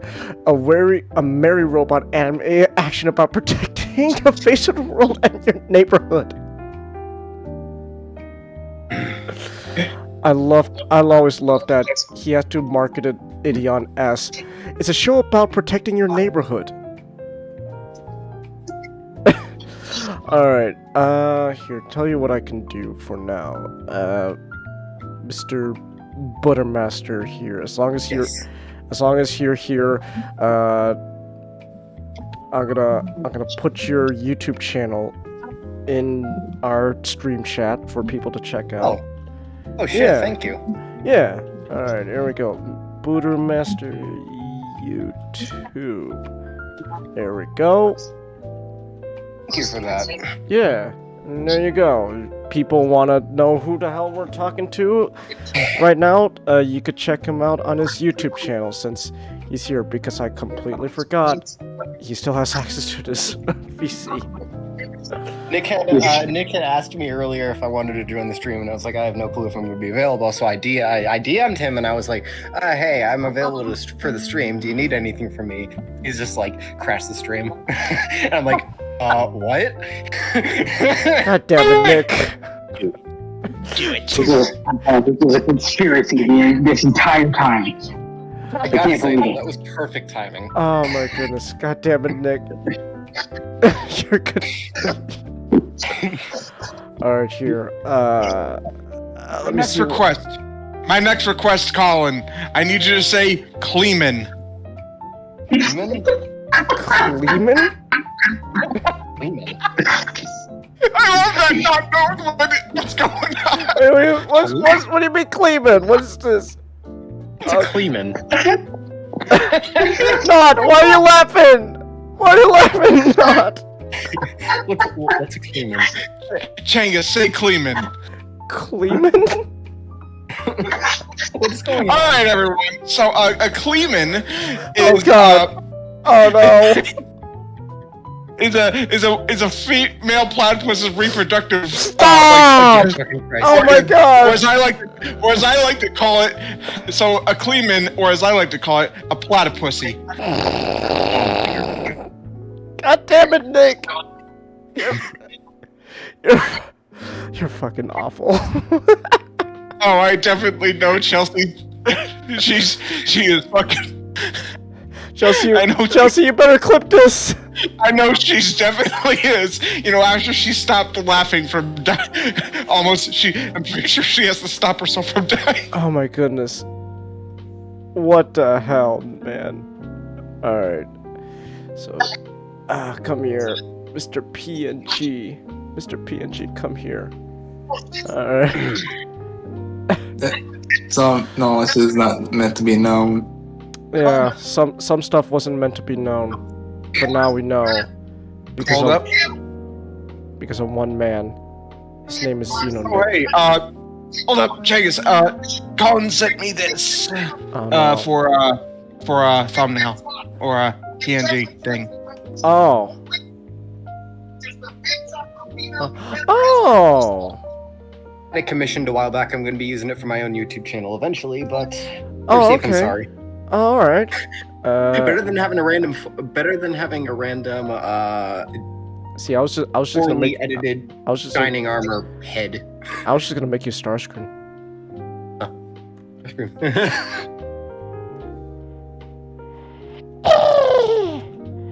Yeah, the PNG air works too. All right, there we go. All right, here. All right. In the meantime, while I take care of this PNG, Mr. Not the Last One, since you are finally available again, tell us, are you ready to? Are you gonna here to teach us to cook? Genghis. Yes. Say my name. You're not the last one. You're goddamn right. Yeah, science. Yeah, Science! man, I really like this Malcolm in the Middle spin-off. What? Bryan Cranston from Malcolm in the Middle's gonna be in this show? Oh, this is terrible. There's no way I could take him seriously. Oh Man, I kind of wish there was a show. The ending to Malcolm in the Middle was just Malcolm's dad just going postal.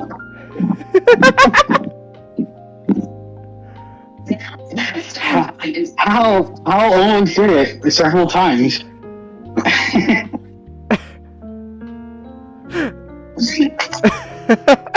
Malcolm's dad going postal. Alright. So,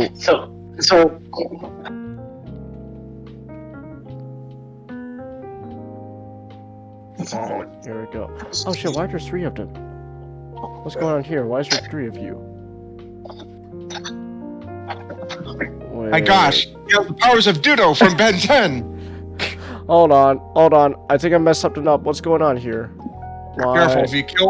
Careful, if you kill one, you might kill the others. Ditto. Okay, hold on. I gotta fix this. Alright. Continue, not. So I just finished my 5th rewatching of Breaking Bad. Yeah. In preparation of going back and watching through Better Call Saul. Ah. And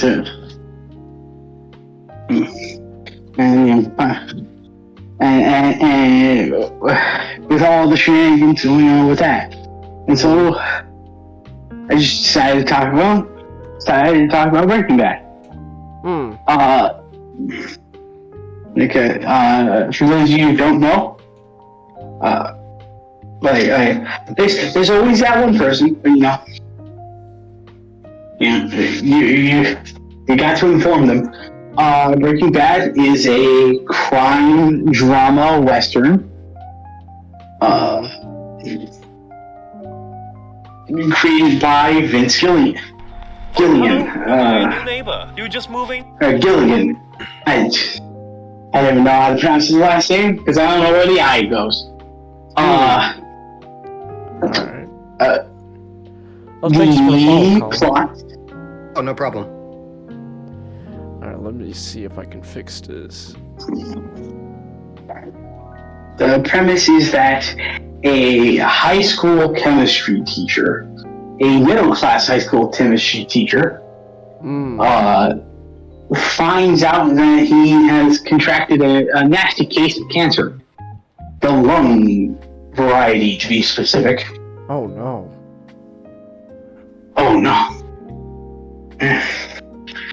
And he's being told that it's reached the worst, the last stage, the worst stage. Oh. So it's like he's being told he doesn't have long to live. Like even with treatment and the idea of remission is a very small percentage, but our ailing teacher, who goes by the name of Walter White, and Mono Bronco,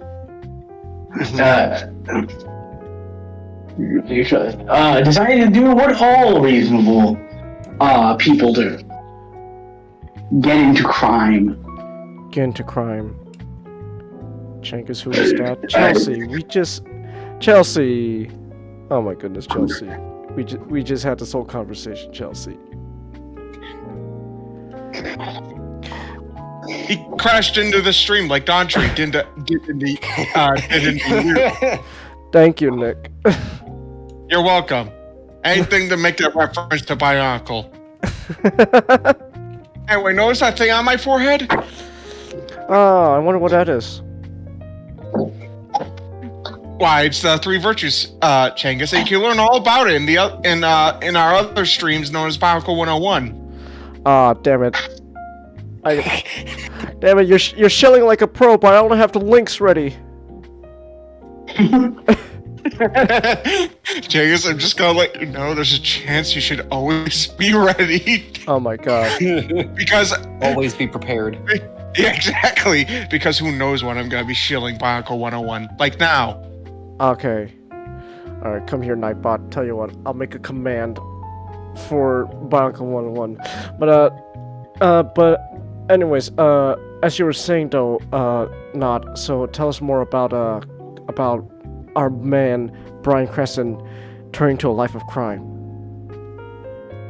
So he turns to a life of crime. and his poison, as it were, aptly, he decided to go into the drug business.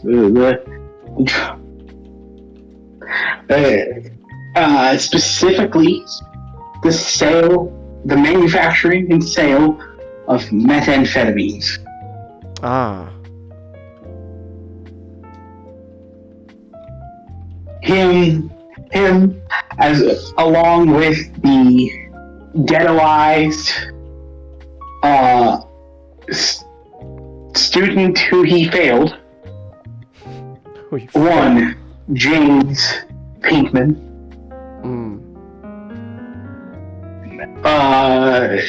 have decided to create a name for themselves using the very superior product that Walt can make.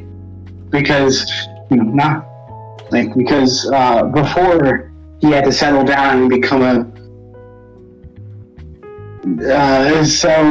become a lowly high school teacher, he started a company. But there will be more about that later.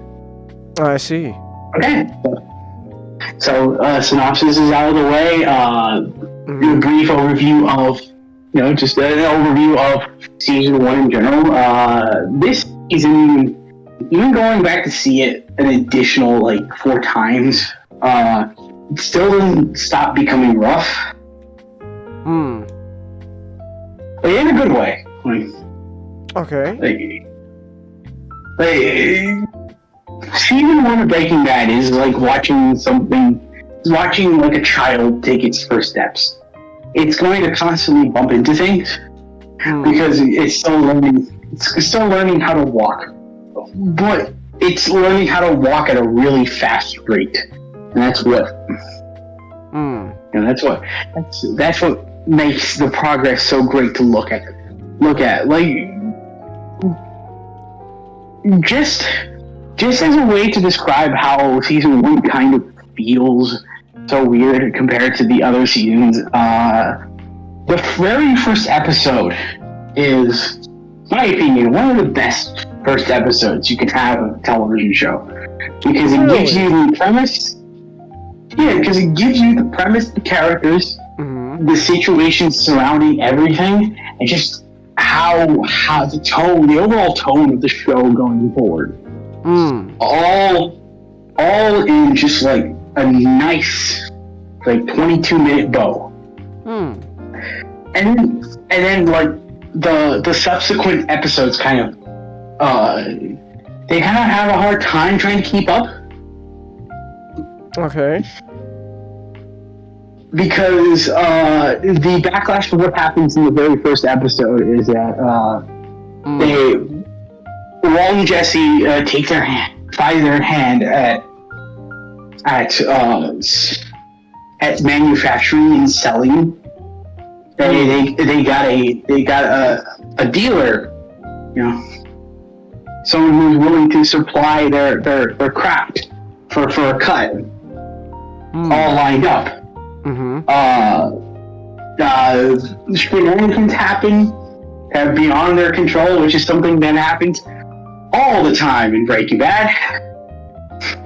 Because if this show can teach you one thing, is that crime is 1, really boring, 2, really difficult, and 3, always prone to disaster.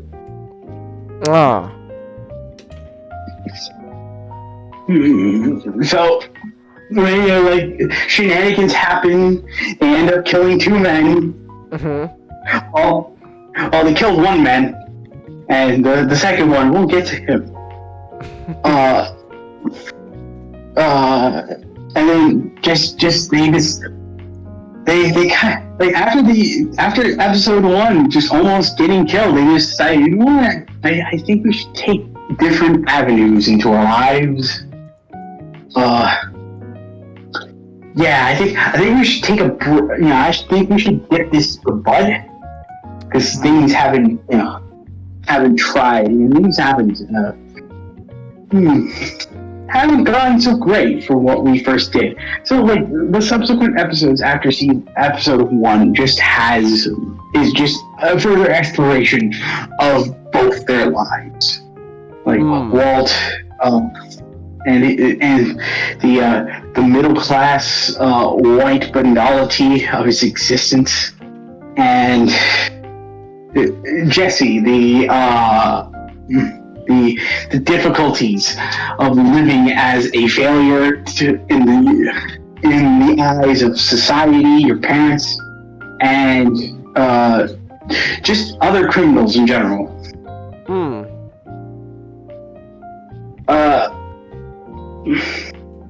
It's like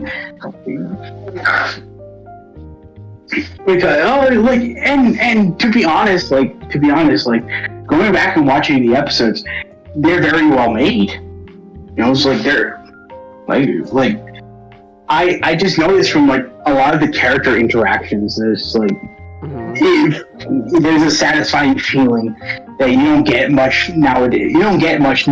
Where it's like things are going to get paid off. You're going to get paid off in a really unique way.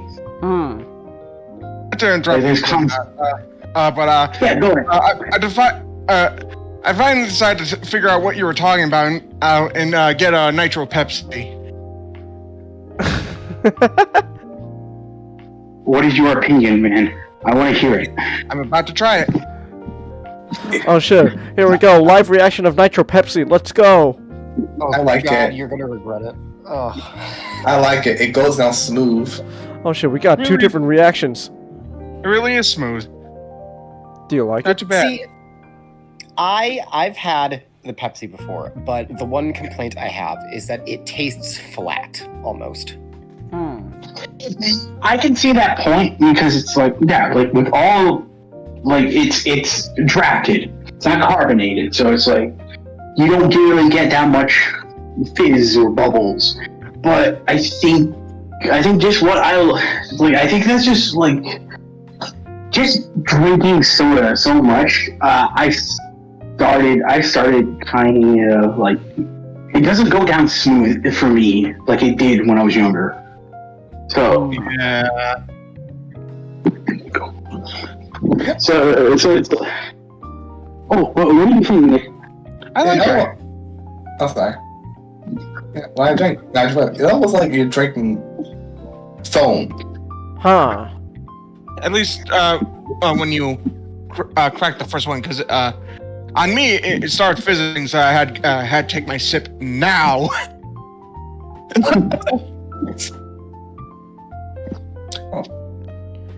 Yeah, it's almost like you like when you drink it, it's like you feel like it goes down smooth like foam. It's like tasting. It's like drinking cream soda. The cream soda has that interesting consistency where it's like, I know this is carbonated, but it has this sort of like this smooth thing where it's like it just goes down so well. And I can just focus on like the flavor.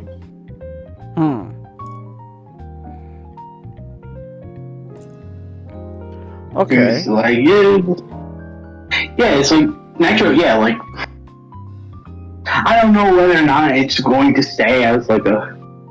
It's going to stay as a gimmick, like Crystal Pepsi, which Crystal Pepsi should never have been a gimmick. Crystal Pepsi was great. Yeah. I wish they brought back Pepsi Spice. But but to get us back on track, I have to ask the not. So is the crystal meth that Jesse cooks, does it go down as smoothly as Pepsi's as Pepsi?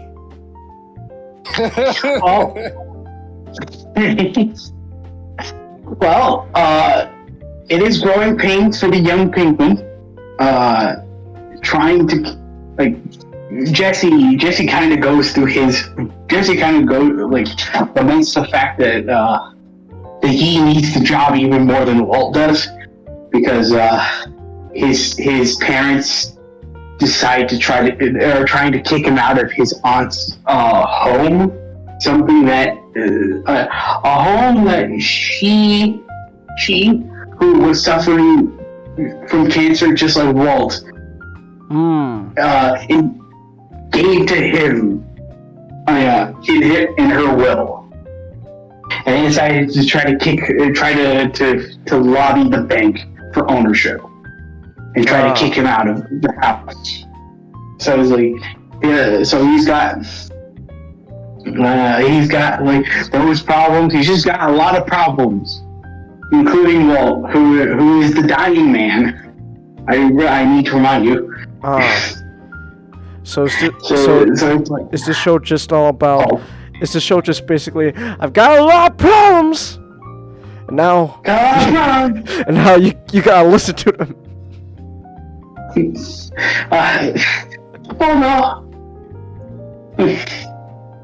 I think the most interesting thing about like Breaking Bad in general, when compared to a lot of like crime dramas, is how much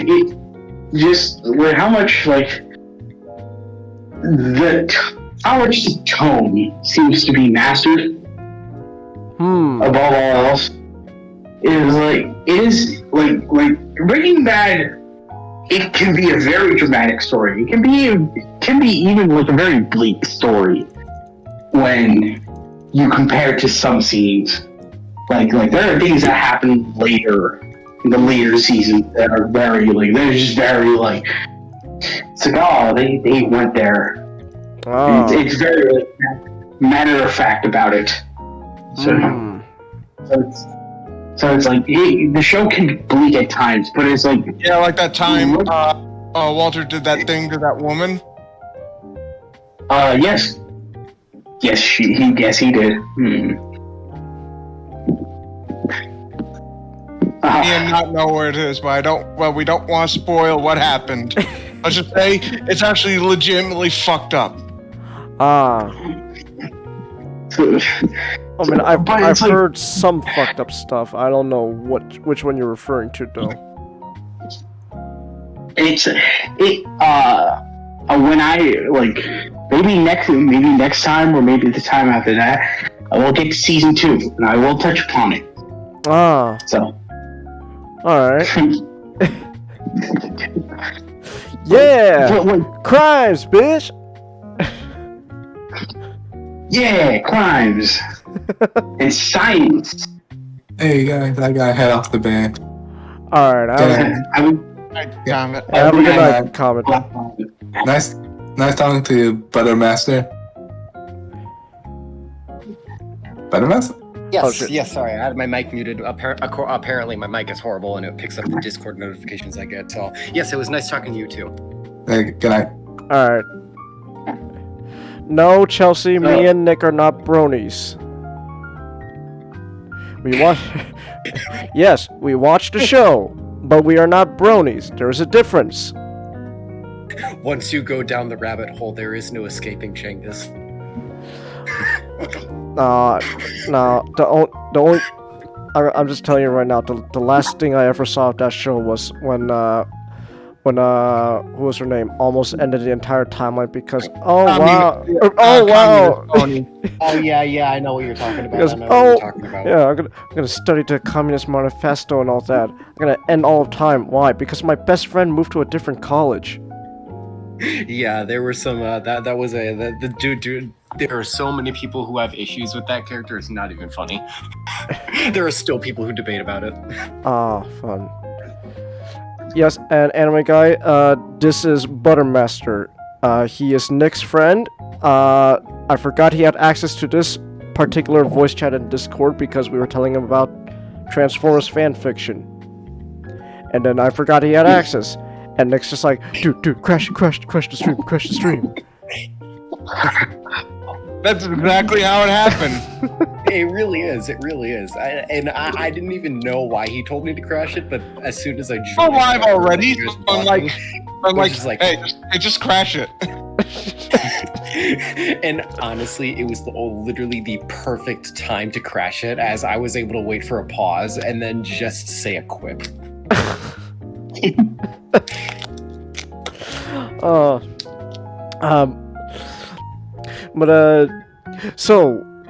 But as you were saying though, not Walt and Jesse, they got a lot of problems. Problems. Like the film, yeah, like the show can be very great at its drama, but I think above all else, like the show has a great sense of humor by design. Because when Vince Gilligan sort of laid out of him wanting to make like this crime drama show, he wanted there to be quite an emphasis on like silly humor to offset a lot of the darker, bleaker aspects of what they're going down to. Like he had the entire crew just sit down and watch Once Upon a Time in the West. Like specifically because like Breaking Bad has a very major like Western influence. Because a lot of New Mexico, like a lot of New Mexico looks like a desert. Very often they will drive off to like the middle of nowhere. And it's like it feels like a desert in a plain of like it just feels like a complete absolute prairie plain of nothing. It is like, and there's just times where like the show would have like be shot like a western and just have like sort of the same sort of tone, same sort of like feel for that. And so Vince Gilligan sat him down and they just watched the entire of Once Upon a Time in the West, and just like having the entire crew just study the way Sergio Leone shot action, and also how he shot comedy. Like, there's just like this entire scene where it's like you get these very terrifying gang members just like sitting around waiting for their time, waiting for the moment, their chance in their moment, and like they're just sitting around, and it's just like there's small little slapstick happening, just really natural slapstick happening. It's like this, like he wanted to capture that sort of thing for the show, and that comes out apparent even in the first season. And there's just moments of levity that just shines through and just becomes like the yin to the yang that balances the show. Oh, hello, So- my new neighbor. You just We're like, what was it?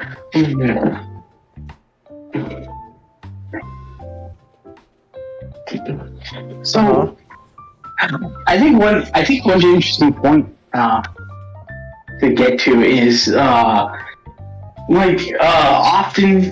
a lot of Breaking Bad has this sort of idea from a lot of its fans that it was highly scripted. Like, the entire show was like scripted. It was scripted like from beginning to end. Like there was a plan to everything. It's like that wasn't necessarily the case, because there's a lot of things in Breaking Bad that were altered from how it was originally formatted. That when it was changed, I think made just a better difference. So like overall, like there's one thing that I can say that this show does really well compared to any other show. Just learning how to adapt to its changing. Okay. Like this may sound surprising, but it's something like but it was something that was originally going to happen that was just changed through like shooting. Jesse was supposed to die at the end of season 4. Really? Yes. Man, I'm so glad that didn't happen, because otherwise, how else would Aaron Paul go on to play my favorite BoJack Horseman character? I've never seen Breaking Bad in my entire life, and I've been wanting to because I hear nothing but good things about it. Oh. So. I've only seen like several episodes, but it was all like out of order and like from like in the middle of a season and all that. So like, I've never seen like I've never seen the pilot. Like Breaking Bad and Better Call Saul, that's like the whole trio of things I need to watch that I've heard good things about. Yeah. Yeah, it's just like it's like I've always been contentious of like the best show ever. Whenever they try to label like the show that way, but I'm like, well, I think that there's shows that could top Breaking Bad and Better Call Saul, but overall they're just damn good television. You know, it's just something that just engrosses you. I like the idea. I just have this idea in my head going, Okay. This is the greatest show of all time! Not the last one. We'll see. It's gonna be hard to fucking top Police Squad. Exactly. It's gonna be hard to top Police Squad. I'm also reminded of that Family Guy joke about how you will recommend Breaking Bad to everyone and how it is the greatest thing except for maybe The Wire. God damn it, Nick! Your friend also is gonna reference Family Guy now. Oh, I've been obsessed with Family Guy for a while. Oh my God, Nick! How many people do you know just reference Family Guy? All I know is I didn't even need to influence him for this one. We recommend Breaking Bad to everyone. It is the greatest thing in history except for maybe The Wire. I will recommend Breaking Bad for everyone. It's probably the greatest thing in history except for maybe The Wire. What even is The Wire? It's in the same vein, but it's about more so the cops and about like someone. It's like The Departed. Oh, really? But we follow. Yeah, it's like where we follow just this guy trying to hide, among like the gangs. Oh. Alright. And trying to be like an informant. So it's like I haven't watched much of The Wire, but it's like from what I saw, I liked very much.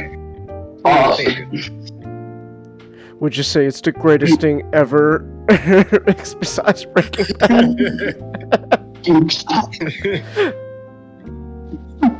It's like, but it's like yeah, like Jesse was meant to die, because it kind of served. It tried to serve sort of like how originally it was supposed to be. Like it was supposed to serve as kind of a never-ending reminder to Walt that his journey into this world of just like crime and filth is always going to be plagued with tragedies. Which I think some things have, like, I think in the later seasons, things work better than what they originally tried to write down. Like just these other things they did work much better than that.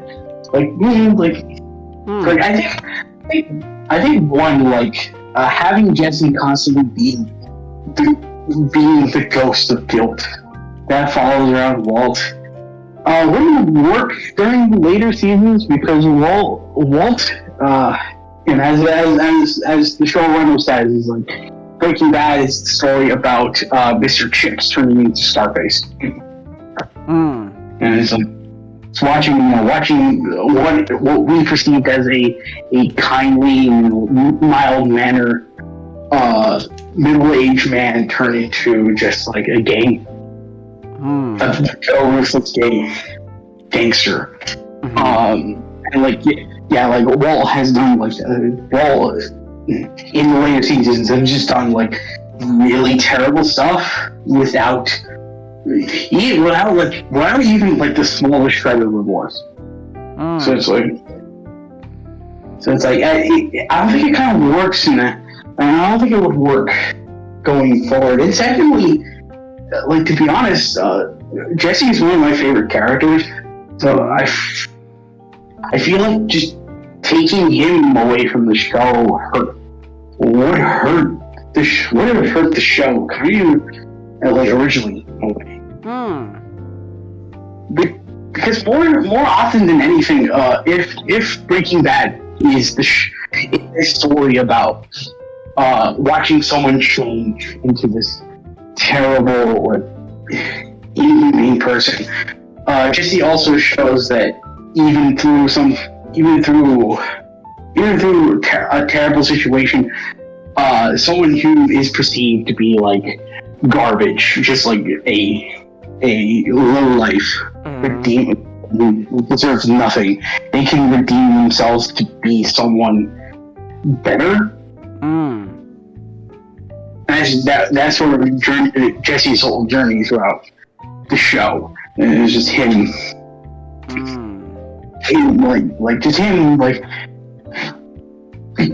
just him trying to better himself. Like, I've always thought like it was kind of weird to have that sort of idea originally, because like a lot of season one has a lot of great moments with Jesse alone, like just Jesse having dinner with his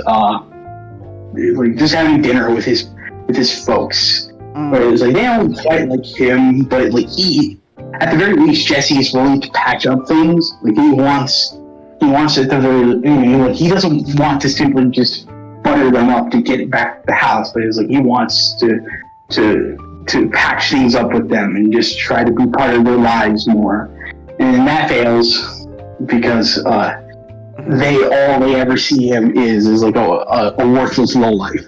And it's like even then, like Jesse is still like great friends with his very small brother, which later turns into like just later down the line as the seasons go on, just turns into like a general affection towards children. And it's just like he likes being around. He just likes being around little kids. You don't get Mr. White. You get Miss White. I love kids. I love kids, Mr. White. I love kids. Okay, Jesse, you should be saying that out loud. You probably shouldn't be like saying that out loud.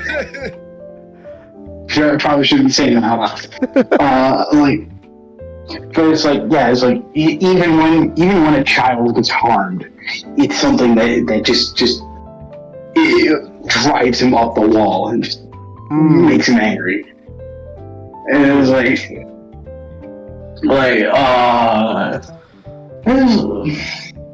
but yeah, like Jesse's always just been that character for the series. It's like, also like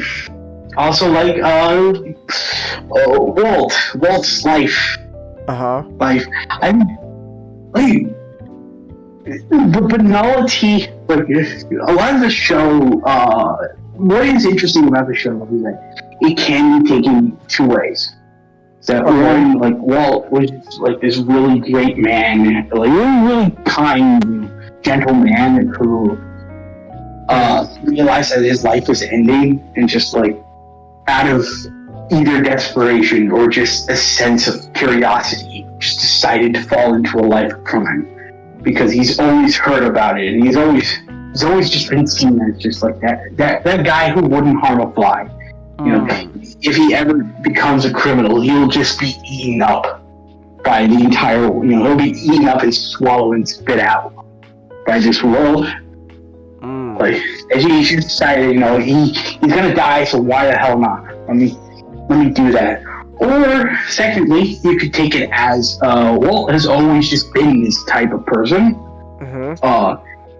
Dying just allowed him the chance to come out and be the selfish, egotistical,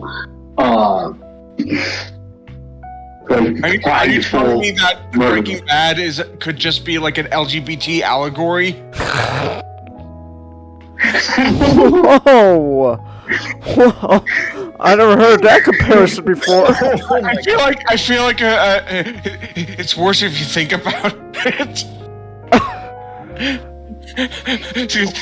I was going with that. Walt's always been like this. He's just now finally, expressing himself. That's what I meant. Not that monsters Twitch. Do not cancel us. Walt, you have to come. You have to come out of the closet, Walt. It's okay. There's people like you called murder folk. I don't know. Murder files. Murder files. Yeah, you just have to come out as a murder file. I keep getting reminded about the fact that the person who owns the house from Breaking Bad constantly harasses people for trying to take photos. Yeah, that happens. Hey, who's irritated shotgun? Oh, he's a friend of mine. Radiated shotgun. Oh, okay. Oh, he's a friend of yours. Okay. Hey. Yeah, I actually went around promoting your Twitch channel on a couple of my platforms like Twitter. Oh, hey, thanks, man. Hey, that's yeah, no problem. Yeah, no problem. that's really cool, man. Jesse. No problem. Jesse, we need to queerbait the audience, Jesse. Jesse, help me. I'm trying to come out, but Gus won't let me. He has guards posted outside. I'm sorry, Mr. White. Is this a clear thing, or are you just trying to legitimately get out of the lab? Jesse, help me. Get here fast. Jesse, I need you here right now. But okay, but Mr. White, I'm still confused. Is this a gay thing, Jesse?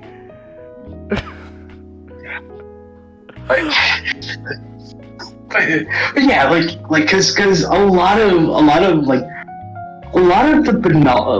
like season 1 kind of touches upon a lot of sort of the banality, I cotton claim of just Walt's life, where it's like Walt, even before he had cancer, just lived this entire uneventful life of just going, like, waking up, getting ready to go to work, going to work, being, like, just trying to teach an entire classroom filled with little jackasses who think you're a loser.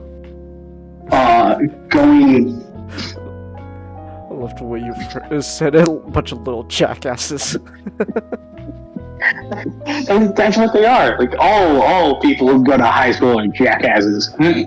Oh God. Wrong.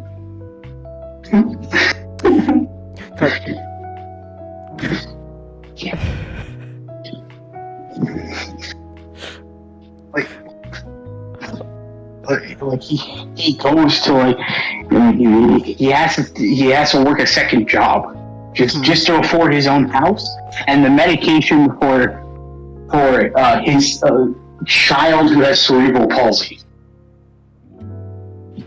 And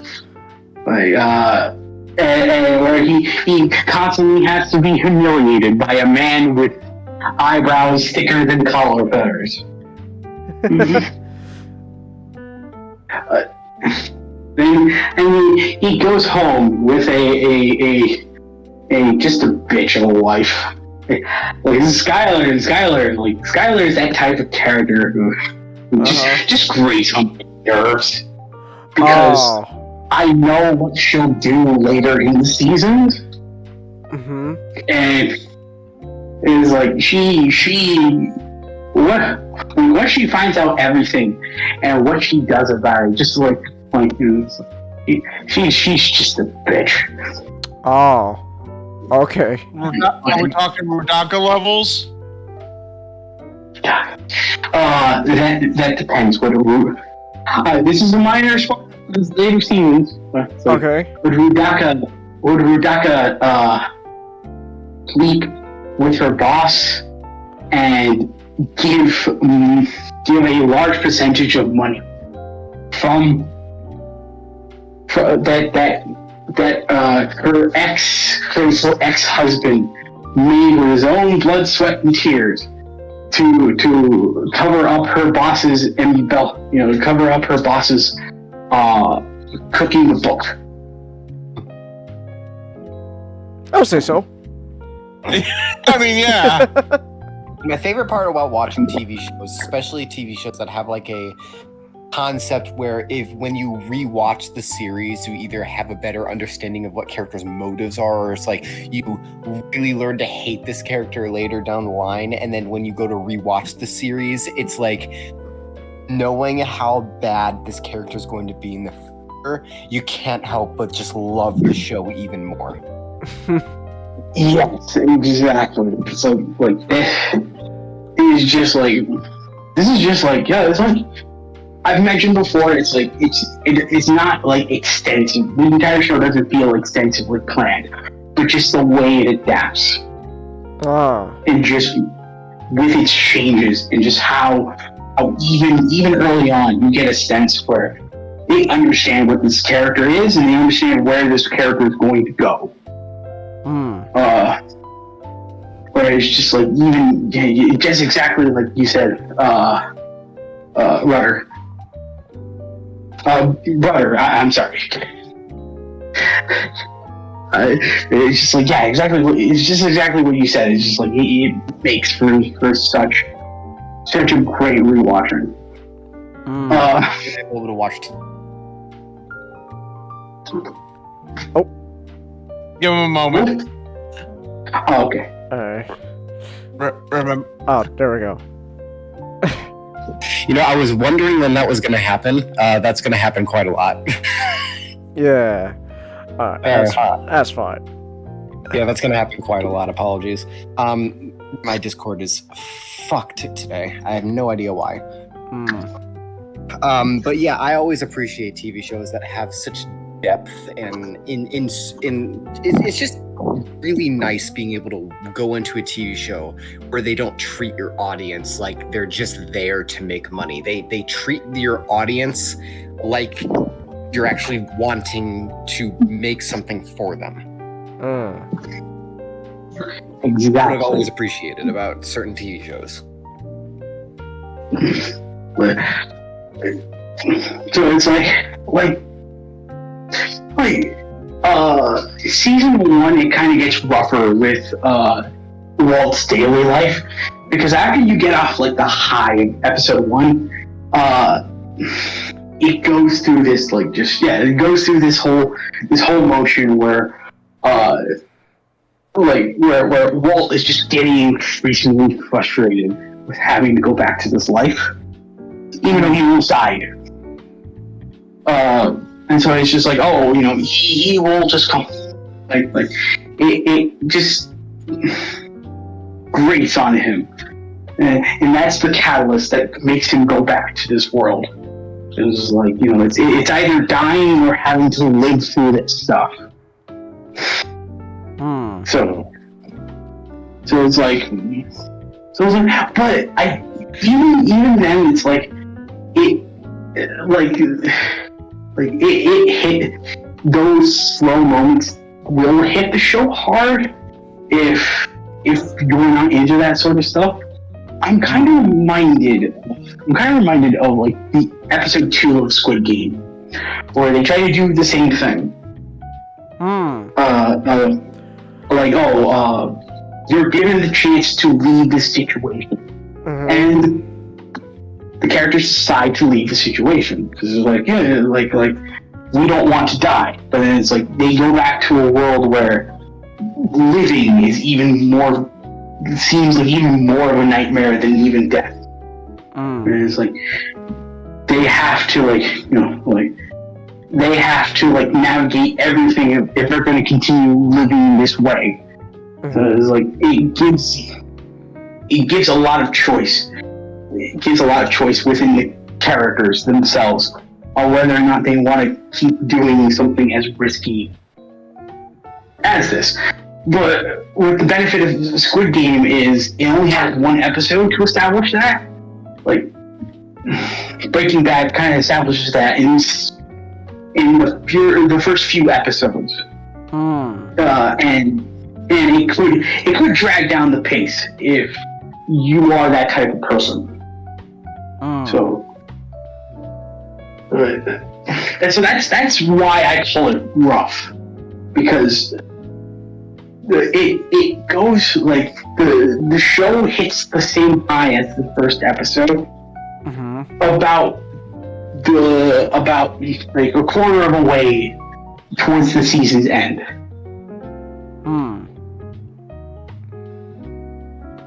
So it's like if you're willing to get there, like it's made sweeter, but there is a bumpiness to it. But no, like later on, I will talk about season 2. Season 2 is just a big step up over season 1 in a lot of ways. It is the season that kind of cements the show as being something to look out for. It's like I think more often than not, like Breaking Bad kind of created this interesting idea of just like, network, cable television can have interesting shows too. Like you don't have to hit low, because that's how you expect your audience to accept. Like it's opened up the gates for like better shows down the line, like Fargo and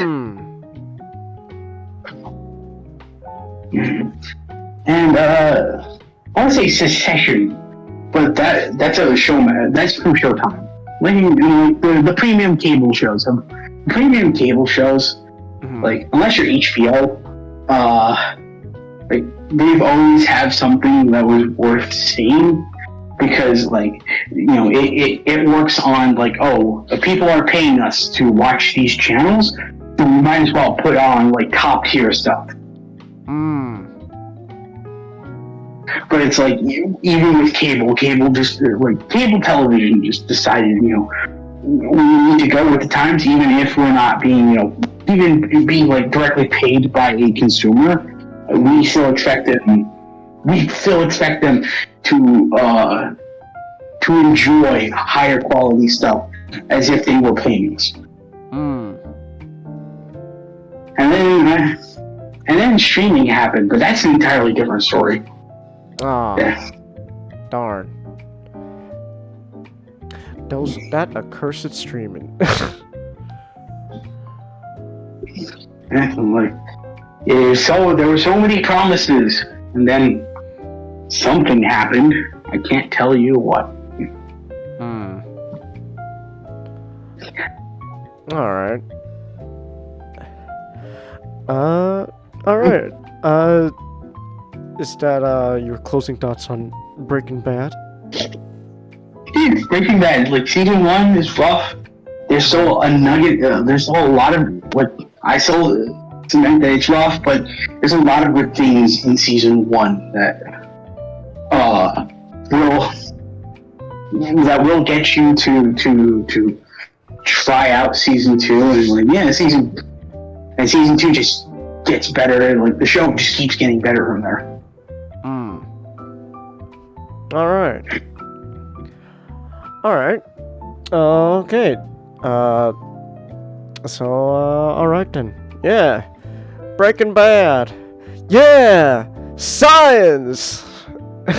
Science. I Science. would recommend Breaking Bad to everyone. It is the greatest thing in the history except for maybe The Wire. It's pretty enough. Except maybe Maybe the wire. Alright. Alright, so before we move I on. recommend The Wire. Alright, so before we move on, real quick, thank you, Bud, for spreading the word, and because of that. Oh yeah, no problem. So, and because of that, thank you, Irradiated Shotgun, for following me. That's very cool. Welcome to the abyss. Alright, so now we can move on. So, SGD, our resident Australian, tell us, is there really no Queen of England? Ooh. No Queen of England. Oh my god. There is no Tooth Fairy, and there is no Queen of England. Why isn't Jonah Hill voice just Donald Trump?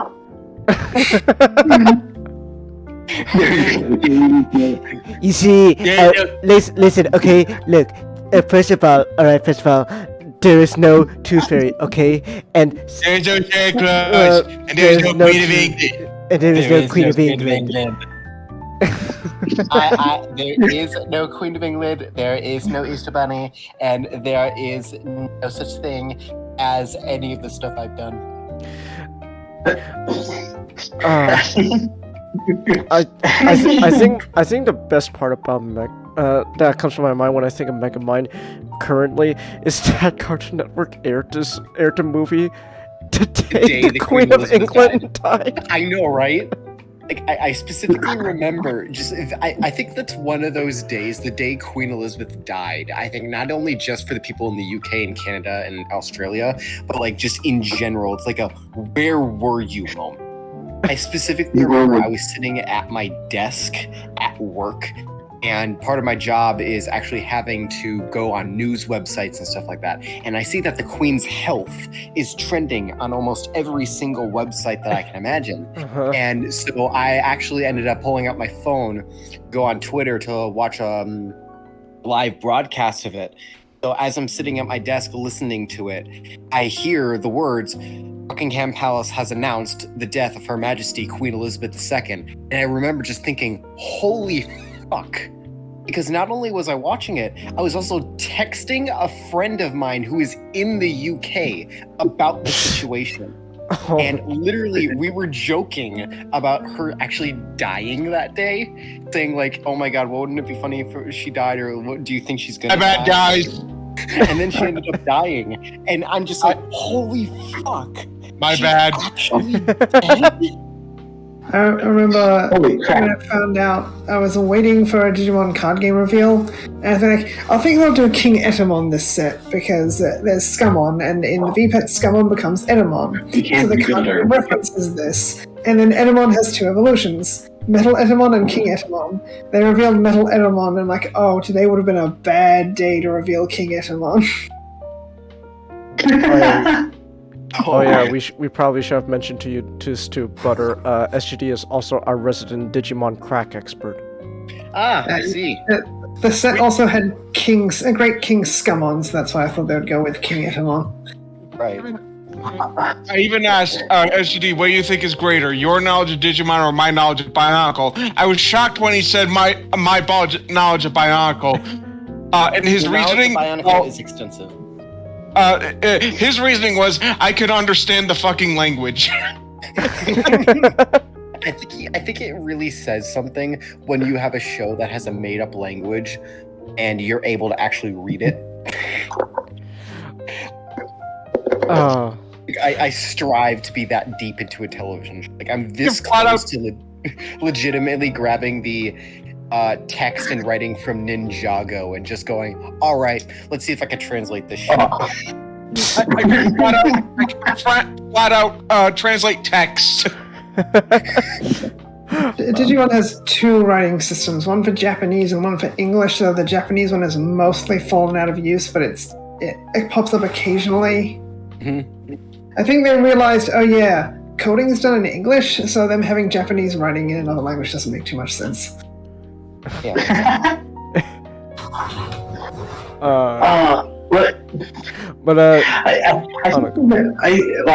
But really quick, I think like the Queen of England just like passing away nowadays. It's still surreal to me because it's like don't get me wrong, she was up there, like it was bound to happen one of these days.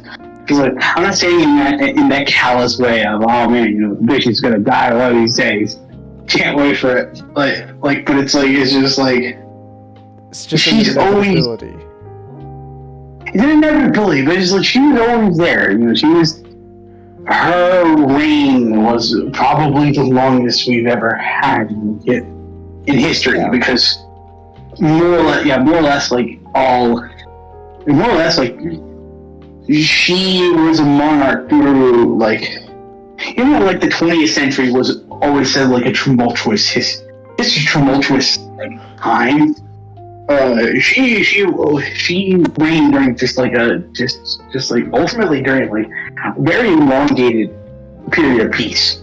I mean, she first came to power in World War II, or like shortly after World War II, like in the 50s, I believe, if I'm not mistaken. Like, to think that she came to power when she was only 26. And the ironic thing about it is she wasn't even supposed to come to power. Her uncle was supposed to be, but he abdicated the lineage. She was thrusted upon the throne.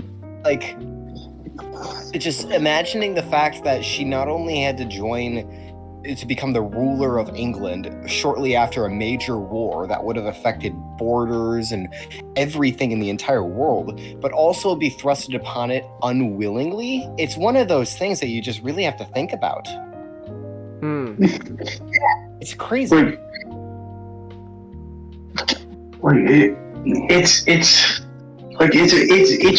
was like an institution more than anything. It was always something like you always thought like was just going to exist there, and like you never thought about the possibility of change happening. But no, like continue. No, it's just like no, it's happening. Like Charles is finally going to be king. Charles smiling was one of the most weirdest thing I've ever seen. I don't think he's ill of the man, but it's just like he smiles.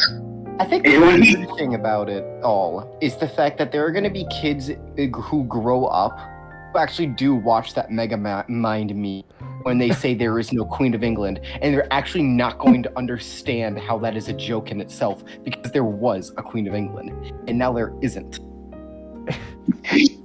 Exactly. It was like, okay, SGD, you can finally continue.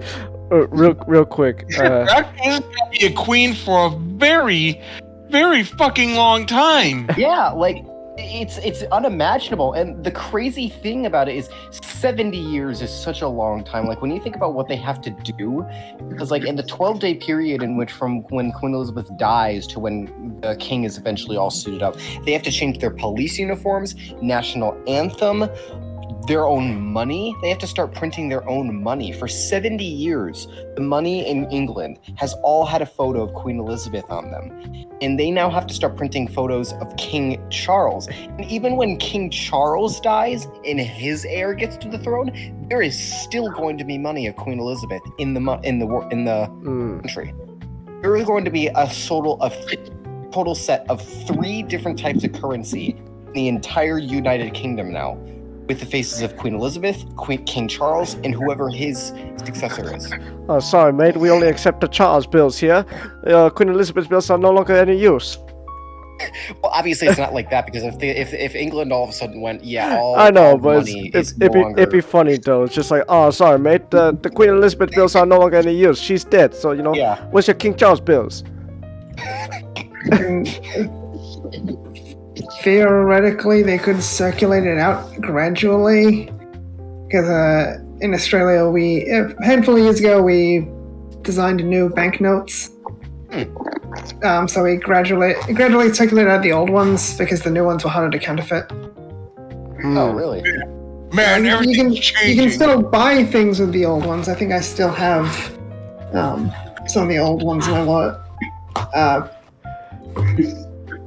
But Man, there's a new one in everything's circulation. changing. Man, everything's changing. Like I did when I went through puberty. Hey, you guys want to go play some baseball? Excuse me, I'm gonna go Met. Like, they're not going to circulate out a specific banknote just because it has someone's face. Alright. I don't know. There is some discussion about changing a $5 note from Queen Elizabeth to someone else. But I feel like she wasn't on the $5 note because she was the monarch, though. She was on the $5 note because of what she as a person did. Because I think everyone else on our banknotes are dead. Alright. Real quick before we can actually talk about Megamind, just one last Queen Elizabeth thing. I found this image. I posted in the back room. Just Queen Elizabeth as a Dark Souls. I've seen an image of Queen Elizabeth. There are so many memes of what she of her passing on, but one of my favorite was there was an image that my boyfriend sent me, and it was a picture of Queen Elizabeth fighting Technoblade in heaven. And I was laughing my ass off because of how funny it was. God bless your boyfriend, man. That's amazing. I know, right? Like, it's great. It's great. But real, like one of the things was like when I saw this image, I can't believe this. I can't believe I didn't think of this until now. What? I've known you had a boyfriend for a while now. I'm just shocked I didn't think of this. Oh, you're one of those. The Frieza thing from T4 Star. Oh my god. What do you mean, Lord Frieza? I was actually referring to the moment when Starscream introduces Knockout. I can't believe you. I can't believe you're one of those.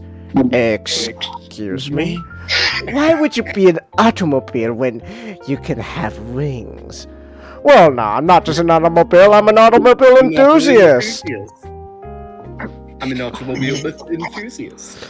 I like how I In look. 2020, there were memes about Queen Elizabeth just being immortal.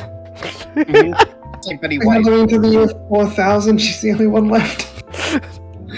Like, but like, one of the last Queen of England meme I wanted to share is this image because I remember I was on Twitter and I saw it, and then like one of the captions was, "What do you mean there's a phase 2?"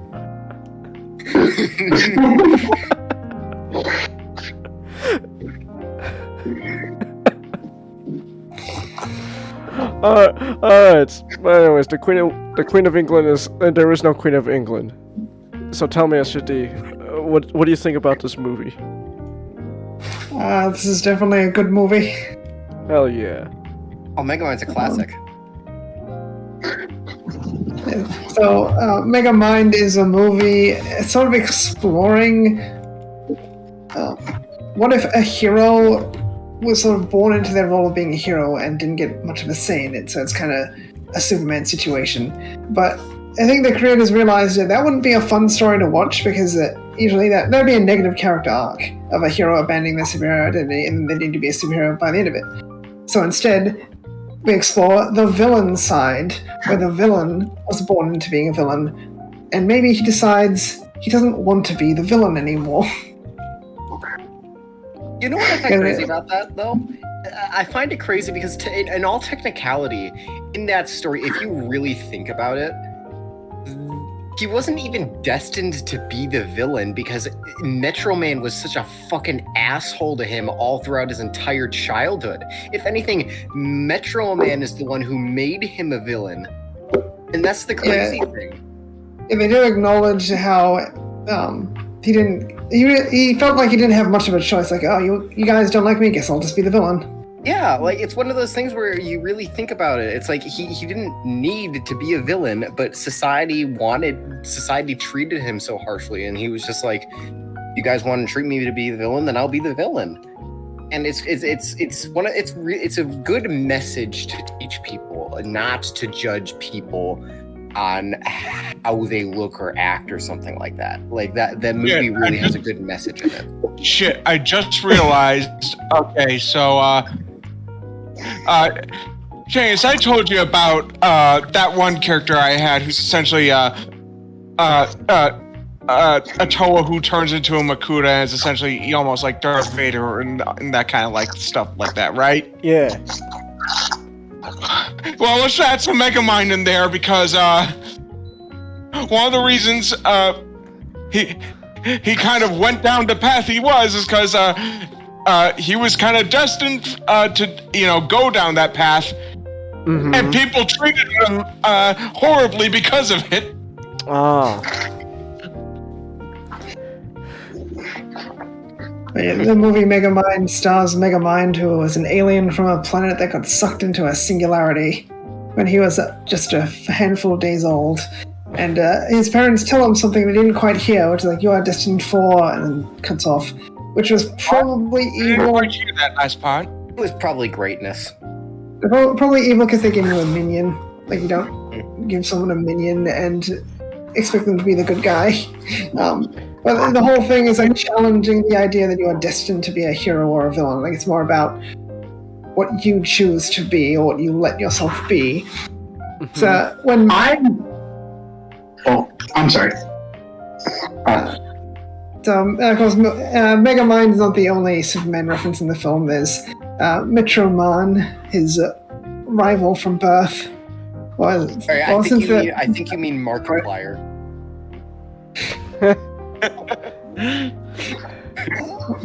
And at the start of the film, Megamind finally defeats Metroman and has free reign of Metrocity, the city in which they live. But then he finds that there's no more joy in his life because everything he did was to combat Metroman. Because the Joker in a way. Yeah, like the way the film sort of sets things up is he's a villain because that's what other people expected of him. And he was never really a villain. It was kind of just a game to him, like something to do with his life. His heart was never in it. So he finds like, okay, I'm very melancholy without a hero to fight. So I'll make a new hero to fight me. Let's get Jonah Hill. Yeah, and it's because he's clearly the best choice to be a villain. So then he still creates a new hero, Titan, and of course Titan was the worst person to become a hero according to his co-worker Roxanne Ritchie, who is Megamind's love interest for the movie. Because Megamind sort of explores life outside of being a villain throughout the film. He can actually just be, thanks to a technology that disguises his appearance, he can finally be treated like a normal person. You know, not everyone's treating like a villain for his life. And so the duality between Megamind and Titan is Megamind finds passion in being a hero, even though it's the harder thing to do, while Titan takes the easy path and like, I'll be a villain, like being a hero is just work, and he doesn't get anything out of it, because he's kind of what you call a quote-unquote nice guy towards Roxanne Ritchie, where he feels entitled to her attention and affection. And when she falls in with Megamind, that leads to disastrous results. You're a villain, I'd say, but not a super villain. Not a super one. Oh yeah? What's the difference? Presentation. This movie isn't just a good movie. It's literally the cause of so many original memes. Like the internet fucking went crazy with how many memes. No bitches. It's like watching What's the episode matter? 3. No bitches. It's like watching episode 3 of Star Wars, where you like watch this movie enough times to where you can quote every single line. Now, of course, Megamind defeats Titan and becomes the new hero of Metrocity, because Metroman was actually alive the whole time, and he kind of got tired of being a hero because he realized he never had a choice in the matter. Much like Megamind retired and became Markiplier. Much like Mega Man, he was kind of just forced into the role and he became what people wanted him to be. But then when he stopped to think about it, he decided, like, why can't I be who I want to be? It's the big message of the movie. Like, you are who you choose to be. You shouldn't be who other people want you to be. Yeah, and what I like about this film is it's sort of spoofing superhero stuff, but like how One Punch Man spoofs superhero stuff. And like it's not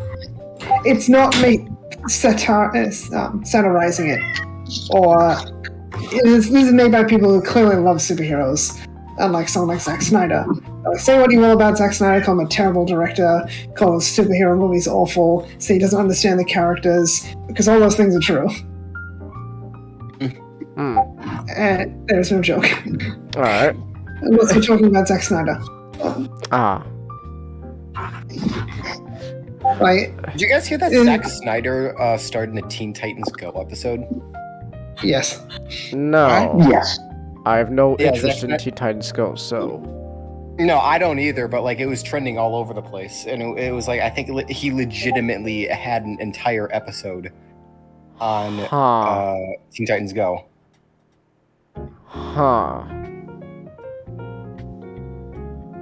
Alright. This is definitely an interesting exploration of like what it means to be a superhero and what being a superhero is, without trying to be a deconstruction about it.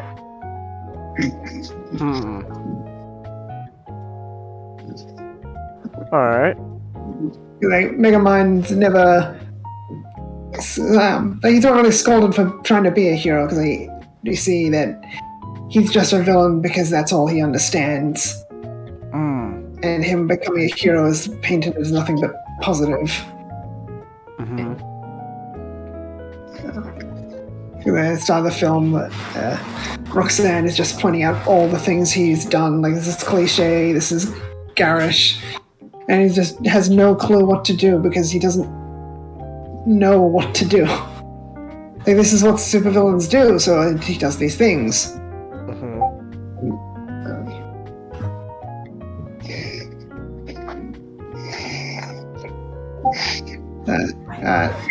Definitely a very good film. Yeah.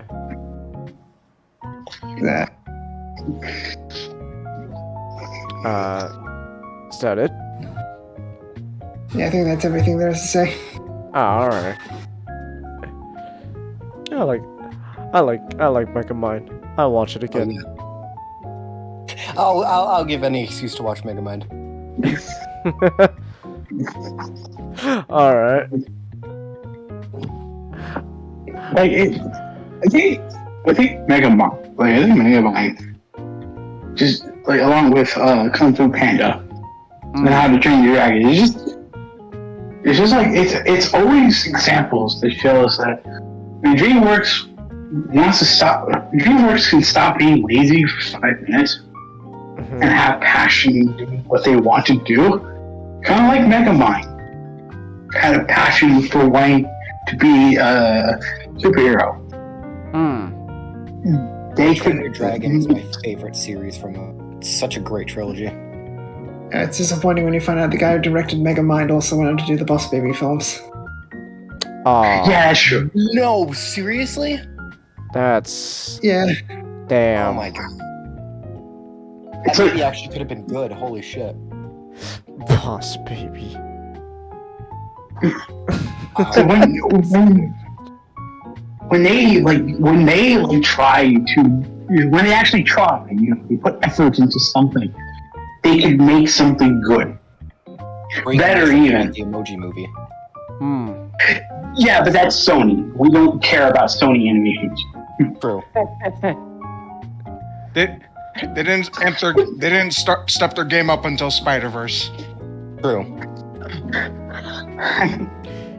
Although, considering the fact that they have a Spider-Verse, honestly, I think we can all. I don't at least in my opinion, I think that if you were to take all the major film studios out there, let's see, there's DreamWorks, there was Sony. Those are the two big ones. There used to be Blue Sky, but then they were bought up by Disney. So the other one that's left is Illumination. And they're just doing minions. Which owned by Universal. Yeah, Universal too. Yeah. Hey guys, So, like- it's us, Universal. We bought Illumination. Oh, okay. Now get ready for the 5th Minion movie. Yeah, I remember that time in that one Sing movie where Seth MacFarlane played a mouse who basically counted cards during a game with bears, and the bears were trying to kill him, and at the end he was driving away, but a bear came up behind him, and we don't see what happened, and the fact that he didn't show up in the sequel, He's probably kind of dead. implying He's probably dead. that he's dead. Kind of fucked up. I thought the Sing movies were okay. Like, I think that there are a couple of movies that Illumination is. I think that the Sing movies were fine, and I definitely think that. What were some of the other movies? I know. You really have to think about all the Illumination movies. Hold on. Other than the Despicable Me property, they've made. I believe they were the ones to make. Yeah, they were the ones to make. The Lorax, the Grinch. God, that's right. Fuck, they made Hop. They made Hop. Yeah, that's Wow. That is the worst movie. God. I never. Remember that time when the Easter Bunny voiced by what's-his-face Russell Brand shat out jelly beans, and then the girl ate the jelly beans unknowing that it was shit? Wow. Like I thought that the Sing movies were good, and they also majorly came out with some Dr. Seuss movies as well, like the Lorax. And did they make Horton Hears a Who, or No. was that a different studio? No, that was different. That was Fox. I think that was. Yeah, I think that was Fox. Yeah, Blue Sky. As much as people shit on the Despicable Me franchise, like there are a couple movies. I think that the first Despicable Me movie still holds up. And I haven't seen the 3rd movie, and they're making a 4th. And I won't lie, I did legitimately go out to watch Rise of Gru in theaters. Like, I was sitting with my best friend, and we were hanging out that day, and we were just trying to decide what to do. And he just looks over to me and he says, "Do you want to go and watch fucking Rise of Gru?" And I look at him like, "Are you fucking serious?" And he's like, "No, I'm being serious. Do you want to get in the car and drive to the theater? There's a movie showing at 6:15." And I'm like, are we actually considering this? Yeah, we're actually considering this. We ended up going. Let's go down to Men's Warehouse. Let's pick up our suits. We'll go watch The Rise of Gru. Yeah. Like, legitimately, I didn't think it was that bad of a movie. I think actually, considering the fact that it was basically a prequel to Despicable Me, it definitely holds up as a prequel. And I think the best part is you don't even have to watch the first Minions movie to understand. I will never watch Rise of Gru. It's just not my cup of tea. But Yeah. oh my god, when you mentioned that, I'm reminded of Not Story of that movie. The Gentle Minions trend was so fucking No, crazy. not the people in the suits. Wait. It was in the fuck. It Oh was, my god. remember? Not. Why that?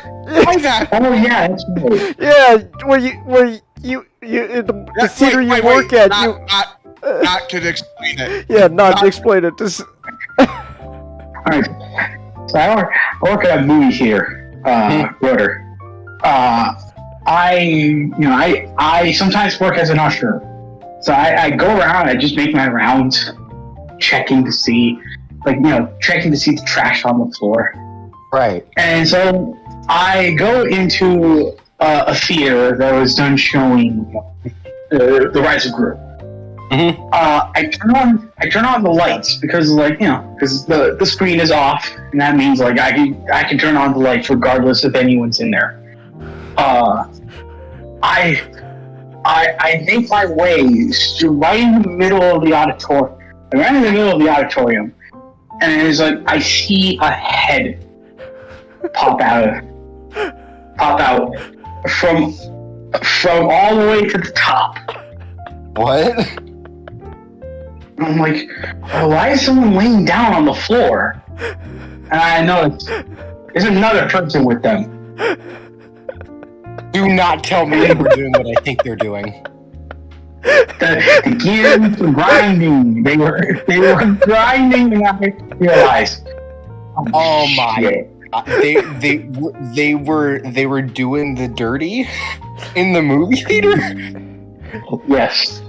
Oh my god! What movie was it? It was Rise of Gru. Oh, I'm speechless. I'm speechless. I think the worst part was when Not told that story. I remember it just because that reminded me of another time Nick told me that when he went to a theater he sat down and he thought, it's like, oh god, what the hell did I sit down? It's like, oh yeah, I was there for that. I was there for that. Oh, you were there for that? Like Nick. Yeah, we went to go see the Michael Bay's Transformer, and Nick sat down in the chair next to me, and he goes, "What the fuck am I sitting in?" And as he gets up, it's fucking. Wasn't it like chocolate or soda or something? No. What I saw was white. That's when I started to freak out. But then you told me, it's like, oh, it's just chocolate. It's just chocolate. I learned it was a milk dud because I had to search through the seats after the movie was over. I obviously moved to another seat because my god, no. But for like a good period, I was just like in the back of my mind while I'm watching. Please tell me I didn't catch a fucking disease. Those were legitimately comfy. In all things considered, those seats were comfy. Oh yeah. That's what I thought of when Not first told the story. I was like, oh man, it wasn't chocolate this time, Not. And it's like, no. No. It was some sort of white chocolate, Brett. Yeah. Yeah, that would have been. It would have been. Yeah, that whole thing about catching the disease. That would have been a genuine thought of mine too, if I was in that circumstance. Man, people will. I guess people will do it whatever, no matter the situation. Yeah, I don't know how somebody just goes and says and thinks, "Hey, we're in the middle of watching the Minions movie. You wanna fuck?" I don't know. I guess some people are just ride or die. This had to have been planned. It had to have been.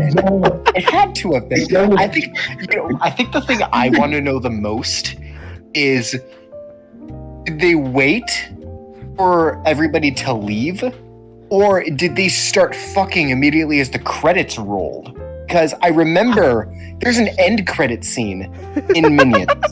So you would have had to wait until the credits started rolling to start doing that shit. And what I want to know is how many people were in the theater when they started, and how many people legitimately left before the credits. Hey babe, you want to do it in the movie theater with Minions Rise of Gru playing? Hey, babe, the yellow Tic Tacs made me fucking bothered. You want to do it? You want to do it to Donna Summers? I turn out the sunshine. Come on, babe. I don't know. Like I said, people will do it whatever, no matter the situation is. Some people are just ride or die. Yeah, I guess so. So anyway, speaking of ride or die, Nick knows what I'm talking about. Speaking of ride or die. Ride or die. It's like, oh, you guys are talking about Fast and the Furious super stuff? I wish we were talking about Fast and Furious. What are we talking about now? Are we still talking about Megamind, or are we moving on? No, that's my segue to season 2 of Primal. Speaking of ride or die. You're ride or die. Oh. I've never seen Primal, but I've heard good things about it. It's great. Trust me, man. Primal is fantastic. It's just that last episode, the way it ended. Last episode, the fucking last scene. Yeah, the last scene of how the show ended is just, whoa, oh. I guess people will do. I guess she's just ride or die. Damn. Ride or die. Like I said, when I tweeted this out earlier. Men, get yourself a woman like Mira. Get yourself a woman like Mira, who even if you're turned into a crispy, burnt, shriveled up bacon, she'll still do it. Oh my goodness. Primal Season 2 was something else. You were definitely right, Nick. It is different from Season 1. Oh my god.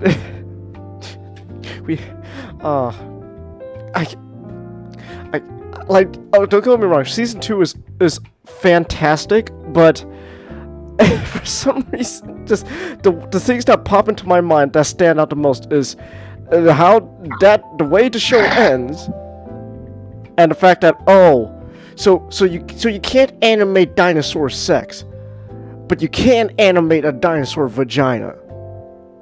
Wait, what the fuck? I'm sorry. What? Because the show the show had the benefit of being on HBO Max. Adult Swim just basically told Gendy Tarkovsky the best thing ever. You can go even wilder than the first season, and so he decided to. So I did not think today I would hear the words T-Rex vagina. Oh, we can't animate them actually doing it, but we can animate the dinosaur laying eggs. I'm concerned about how many people will end up watching that scene and taking it for another way. No! Irradiated shotgun! No! Oh my god, he fucking says tricks us. Stop! Oh my god! No! Oh! No!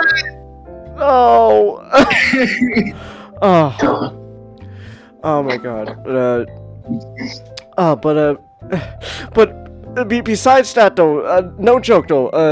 I say that, but unironically, Primal Season 2 is great. The whole show Primal has been an absolute blast and joy to watch. I already covered Primal Season 1 on a earlier 2 Cents Live podcast episode. You can check that out archived onto my YouTube channel. That's right, I'm still showing like a pro. Let's go. Nightbot, do your thing.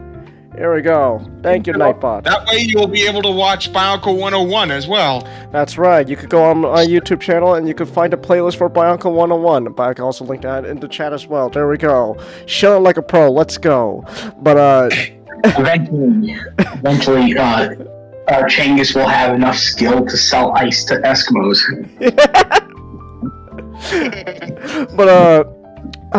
but as I said, like in an earlier episodes 2 Cents Live when we were talking about Season 1 Primal, a lot of my points still stands. This, like, again, it's a very atmospheric show because for the most part there is very little dialogue said. It's a very visual heavy storytelling, and for the most part it does remain here, but Season 2 does shake things up a bit where there is actual dialogue now, but most of the dialogue is all in a foreign language. It's not in English, except for one episode, but we'll get to that. That's actually really creatively really nice gun. Yeah. Considering So like I know because Primal doesn't Primal take place in like the Stone Age or something like that? Colin, we had this whole discussion with Ninjato earlier before we started the stream, and Gendy confirmed it's not the future. Yeah, it's not the future. So if it's not the future, it has to be the past then, right? Long story short, it's just an alternate history fantasy world that's just basically let's just have Vikings fight dinosaurs. Why? It's cool. I mean, it's cool. It's the rule of cool. The rule of cool never ceases to be a thing to use. It's just rule of cool. Just hey, literally, like the whole show itself is just rule of cool. Like, hey, why not a Neanderthal riding on a dinosaur, surviving the fucking harsh world? Let's go. Also, Changus, has season 2 convinced you that my idea of an adult Beast Wars reboot, where it's essentially just it starts off with the Maxwell's just surviving? Yes. A great idea. What? Yes, that sounds amazing. I'm down for that. I think what makes Primal Season 2 differ from Season 1 is that the anachronisms are a lot more blatant, and there is more of a point to it. It was like the transition from Stone Age to the Iron Age. It has not like this deeper meaning behind it, but it has a meaning, and largely is like that Scar and Spear and Fang. Yeah, I don't know why I said Scar. I apologize to everyone, the Earth, the King of England, Spear and Fang. The Spear and Fang, they are survivors. They're not only survivors of their family, but they're survivors of an age that has come to an end. And here comes the violent emergence of civilization. For as bloody and as wonderful and as terrible at the same time as it can be. Yeah, like season 1 was about surviving nature, and all of a sudden now, season 2 it's like, oh shit, we got other people going on here, but they're arguably just as dangerous, maybe even more. So it's interesting, and so like I said, but again, even then, it's still a very visual heavy show when it comes to his storytelling. And so like when people start speaking in a foreign language, there's no translation, no translation whatsoever. You have to completely pick up on cues of like what's going on, what they're talking about based on like the situation, like the tone of their voice, body language, etc. It's still very, it's still a very visual storytelling show, even though people do talk more in this season than last season. Funny enough, I found out that Mira, Mira speaks actually Arabic. So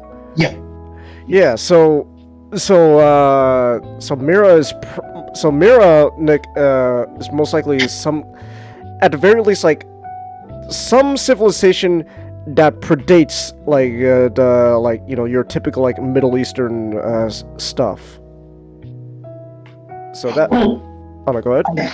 I think more likely, yeah, most likely they are the civilization that is very close to Egyptian. But they straddle that line between Africa and just that region of the Middle East. Yeah, so there is that. But there's so. Yeah, and then then you get obviously you get Vikings, you get demons. That was a surprise. We get demons, and there's witches. Yeah, there's witches, there's demons. So like when the demons came, I'm like, I'm not surprised. It's like we got witches, we got demons, and then now and all of a sudden, next thing you know, we got Egyptians. You walk like an Egyptian. Led by Rudaka.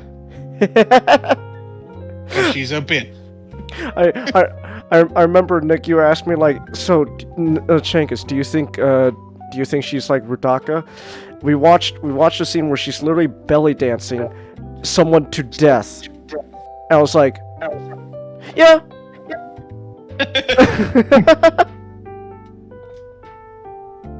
So I was like, yeah, she fits Rudaka. But like, again, like everything is still mostly like season 1, but there's still, some difference. There's still some differences, and oh yeah, and, I guess also another thing is, Fang. Turns out Fang gets laid. She got laid. It's quoted by Stewie in that one episode. Yeah. Wow. Yes, she got laid. The father didn't survive though. So oh well. But, I'm aware this was a Disney movie. Yeah. Usually in Disney movies, it's the mother that dies. Tell that to the Lion King. But yeah, she died the same way too. He got pushed off a cliff. But yeah, and I guess another also thing is also another consistent thing from season 1 carrying on to season 2 is the show is still very brutal with its violence. It's very brutal with its violence. SGT, you said why should I be shocked every time, considering the violence of the show? Well, I don't know. It's just I just usually gasp all the time whenever, I don't know, something that as brutal as like, I don't know, having your leg kicked in so like the bone pierces the skin. That just gets to me on like, I don't know, I guess like on a fundamental level, I don't know, that just still gets to me every time I see something like that. It's just like, I still can't help but go, ooh. And to be fair, and you look at something like the Eclipse from Berserk, my reaction to that was it. Oh. It ended like, that was it. when with all the horrible stuff everyone keeps talking about going to happen. I think like the way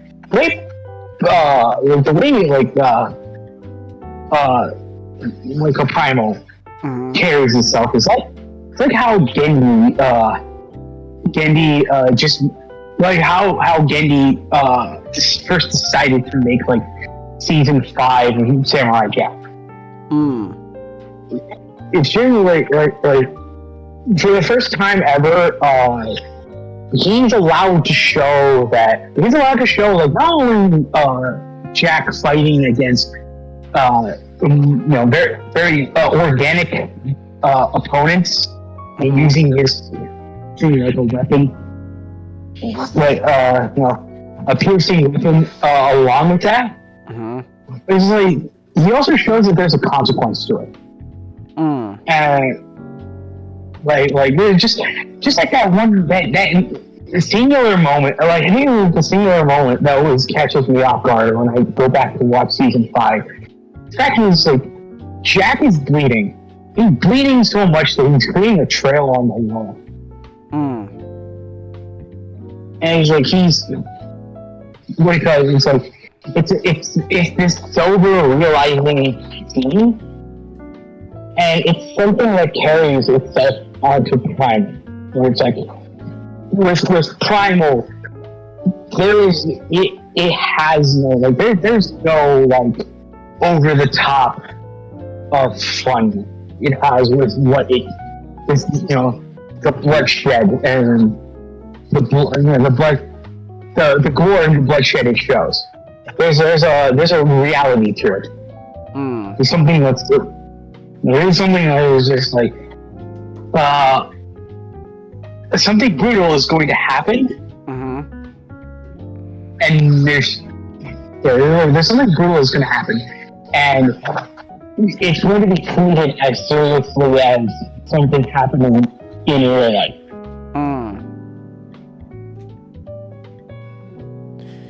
Yeah, I could see that. So, but yeah, so like that again, like that is still a consistency from season 1 to season 2. There's just this brutality when it comes to the violence that, at least for me, there's still times where it just makes me go, ooh, oh shit, oh, ooh, like which episode was the whole Viking village again, Nick?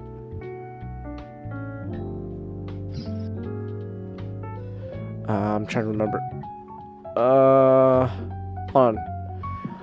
If I remember correctly, I think it was let me try to remember. It was episodes 4 and 5. Episode 4 and 5. Where there's just the Viking village. I'm not gonna spoil too much, but like you could tell based on how we're talking, you could put 2 and 2 together. Viking village, and it's like, ooh, oh, that's gonna be an episode. That's gonna be something. It was kind of on the same level. I think the only episode, but the previous episode, last episode I watched that had like something on that same level, like ooh, was in season 1, which I think was actually also episode 5 of season 1 as well, with the monkeys, where he's just slaughtering the monkeys. It's like, oh shit. Yeah.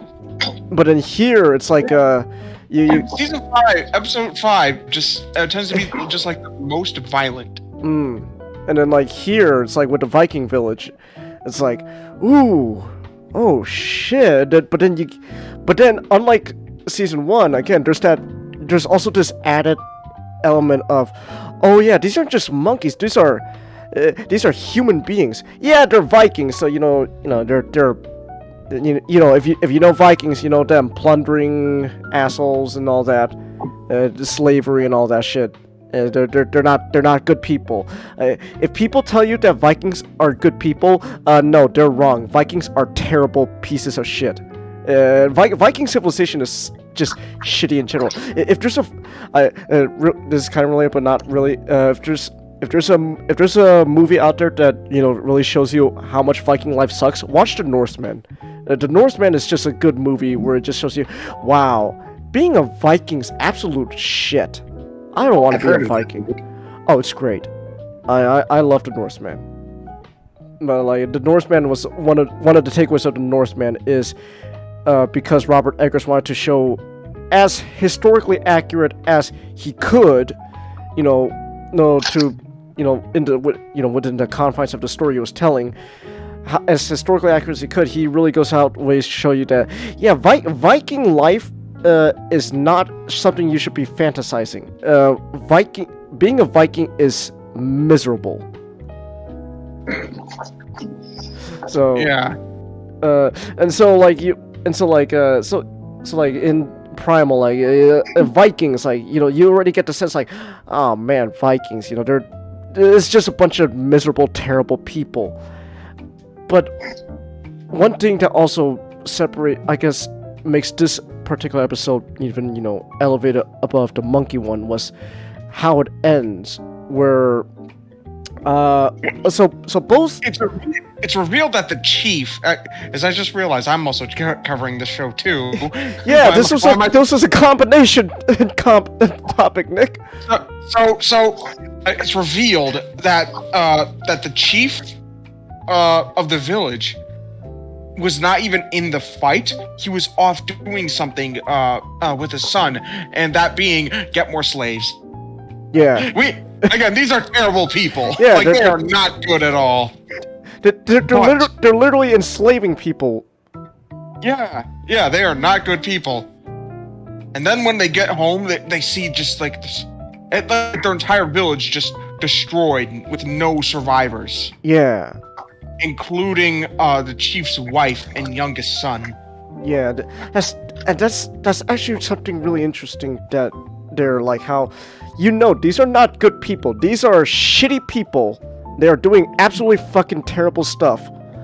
But yet there's a sense that they're still humans, and you can actually still relate to them. Some of them, to them partially. Like, yeah, this guy just lost pretty much half of his entire family. That's relatable. You feel bad, and that's the thing. Like, you actually do get to kind of feel bad for them. Like, oh wow, damn. I have to go. I'm being called for other things. All right. Thank you for having me on the stream, by the way. Yeah, sure. Yeah, sure. Yeah, Thanks. I will make sure to join again if I ever get the chance. So, thank you again, Chinggis, for promoting my YouTube channel. By the way, that was great. Oh yeah, no problem. You know what? Screw it. I'm just gonna do my own. Please make sure to check out my own YouTube channel. I don't make videos right now, but the current videos I do have, I think I did a pretty good job on it. Yes, I have a pony as an avatar. It's something that I'm just gonna have to change in it. So yeah. Again, thank you for having me on, and I hope you guys have a good. Yeah. Also, Colin, we're probably still gonna be on after this stream. So when you get the chance. Yeah. Maybe depends on how long it depends on how late I am up. Yeah. Yeah. Okay. See you guys later. All right. Yeah. Yeah. It's like the scene when he's just holding his wife in his arms. And he's just like devastated. And then his eldest son walks in, walks towards him, carrying his little brother in his arms, and he's can't even keep like a stoic face. Yeah. It's such a sad scene because when they do the funeral, when they put them on the boat and straight out the sea, he can't even shoot the arrow. His son had to do it for him. Yeah, so in a sense, that's the thing. Like, you're somehow able to really humanize these people who you still know that in the end they're still terrible people. They did terrible things. They're gonna continue to do terrible things. But there's still that moment that makes you go, I understand. I understand you. They're not monsters. That's what I'd say is one of the most tragic things. Mm-hmm. And if you think about one of the most scary things about them as well. Yeah. I have to ask, was this your favorite episode as well? The Viking one? Yeah. Do you like it more than the witch episode? But the witch episode was also another one too. It really is great. That's the thing. Also, the show does also have these episodes that just makes you go, wow. That's damn. Like there's just those little times where that's just your only reaction. It's just, damn. So, yeah, I'm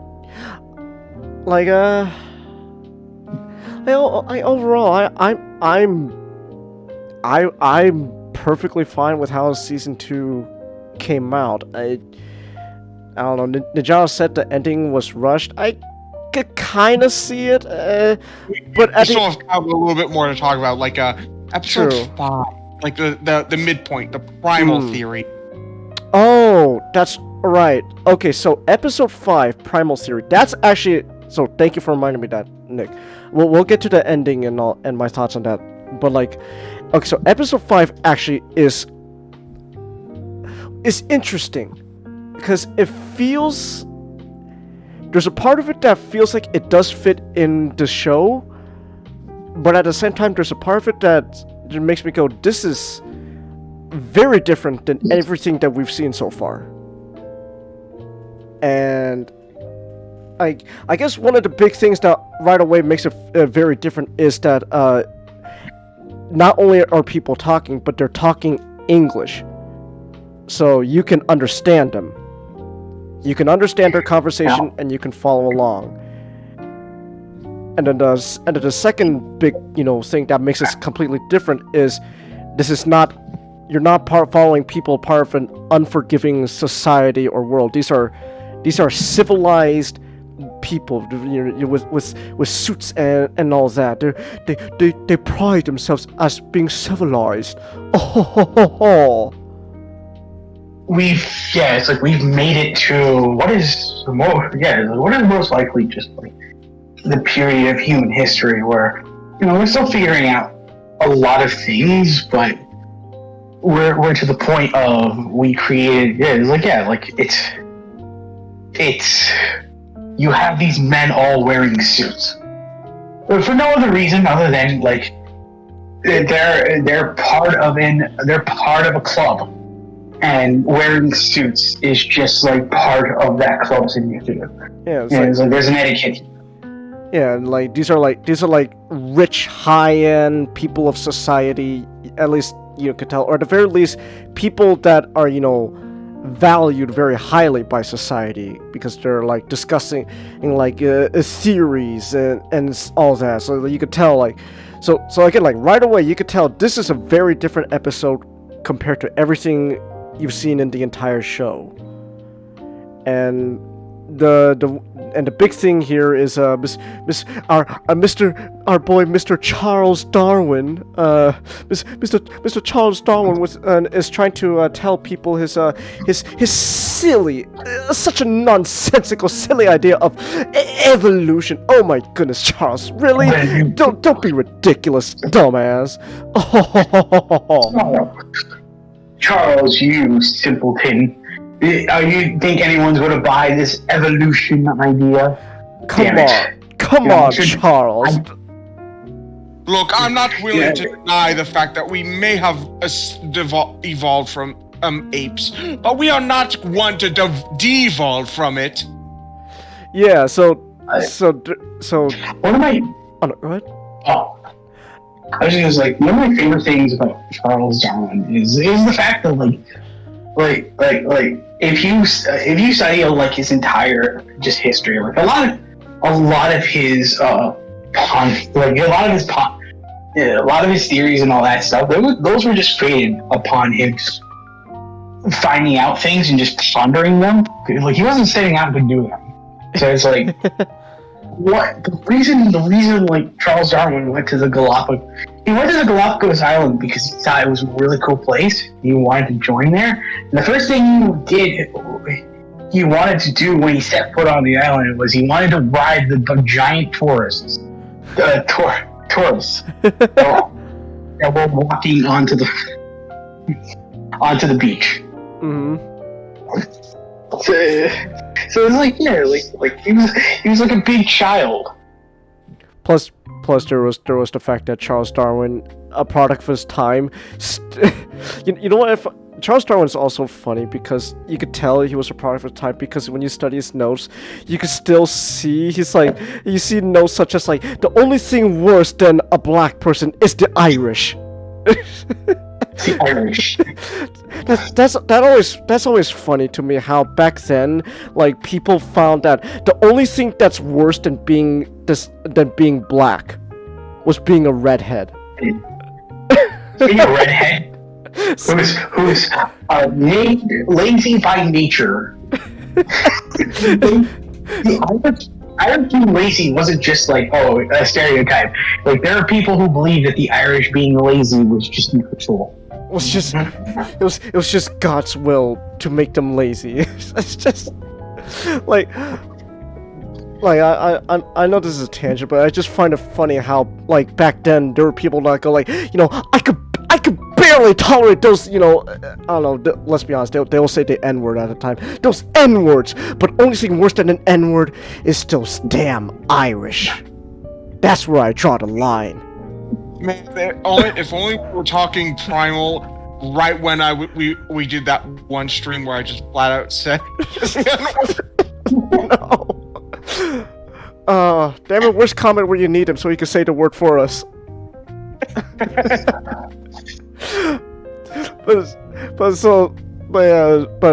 I was saying though, like back to the actual show though, like we got our boy Charles Darwin with this preposterous theory of evolution. Oh my God, Charles, come on! As if anyone with a functioning brain would accept such a silly idea.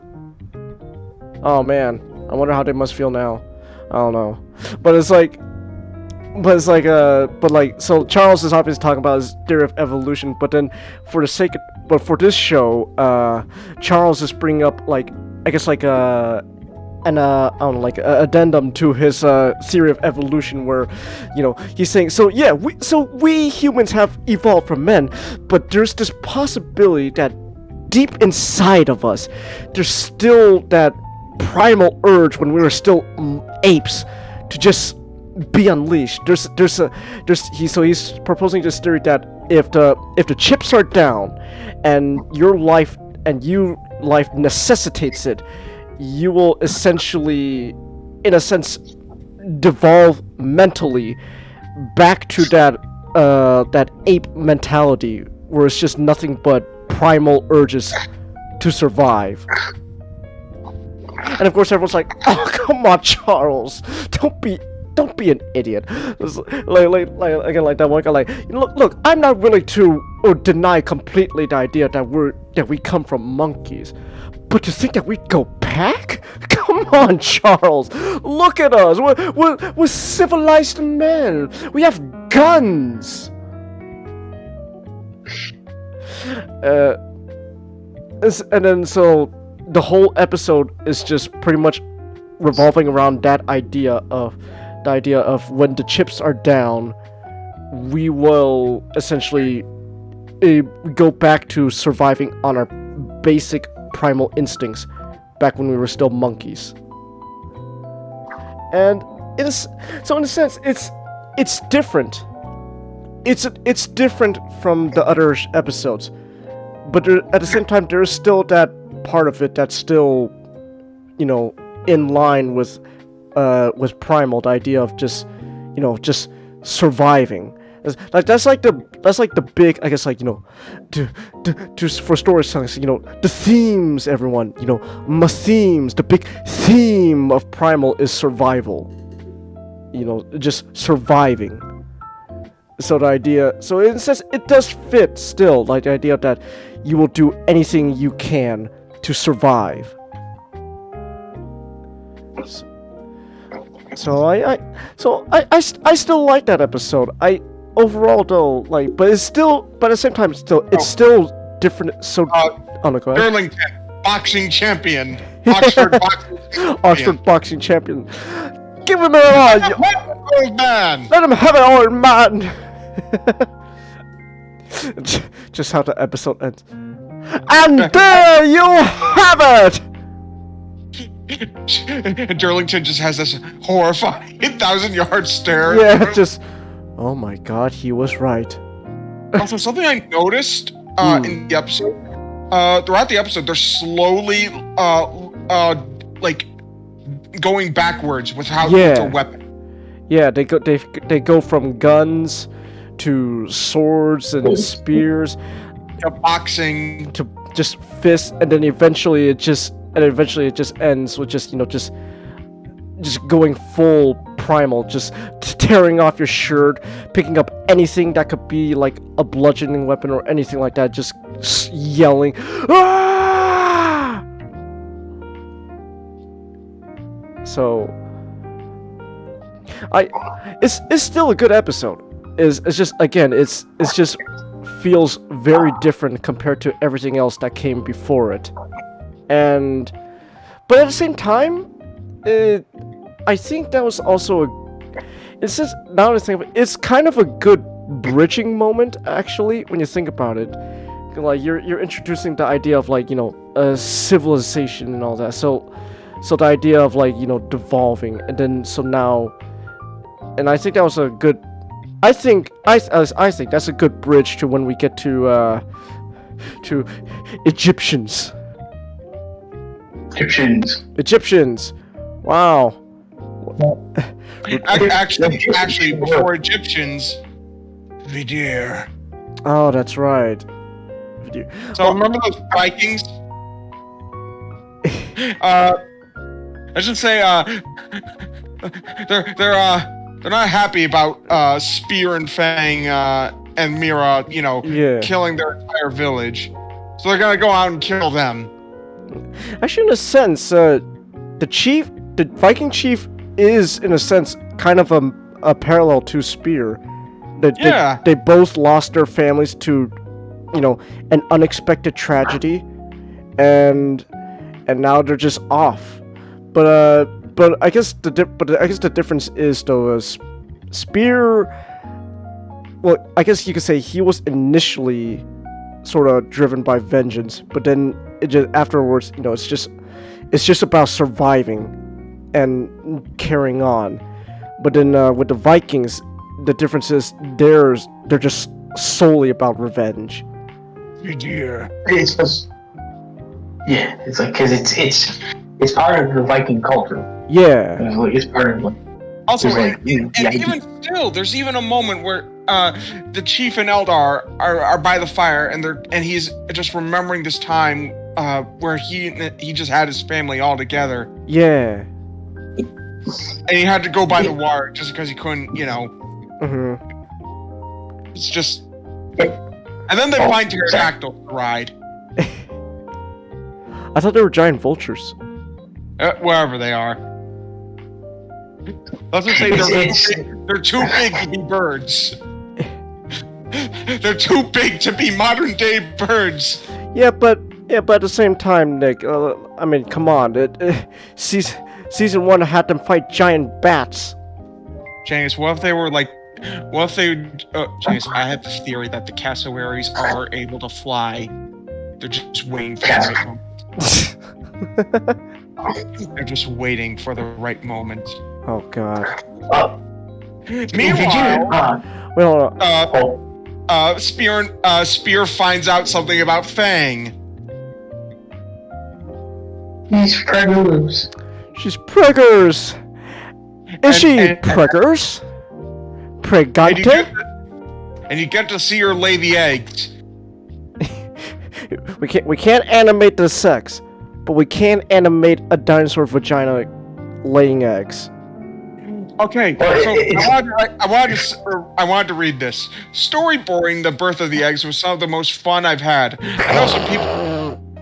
I know some people were shocked by it. I don't know if we need to see that. You do need to see that. That's what makes it new. When you can actually find something that really hasn't been done, especially in animation,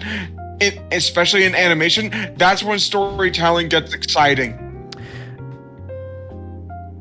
Well, see, the only rebuttal I have to that statement is it's not new if you consider what goes on in Japan.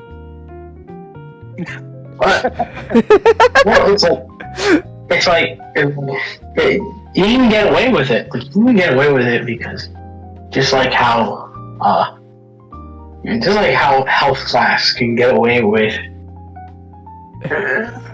genitals. It's about showing bobs, showing your health classes. The only place acceptable in school where you can show bobs and vag. I'll go.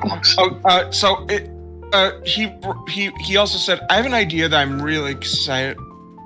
After doing 5 seasons of Samurai Jack, 2 seasons of Primal, all the Clone Wars that we did, I've done so much battles in action. If I was going to do it again, what would I do? How can I make it interesting to me and the audience so it's not just a repeat of what I've done? Mm-hmm. That's why I was so excited about Primal. I haven't done caveman style fighting. He's got no skills. It's just rawness. To choreograph fights like that was what was really fun.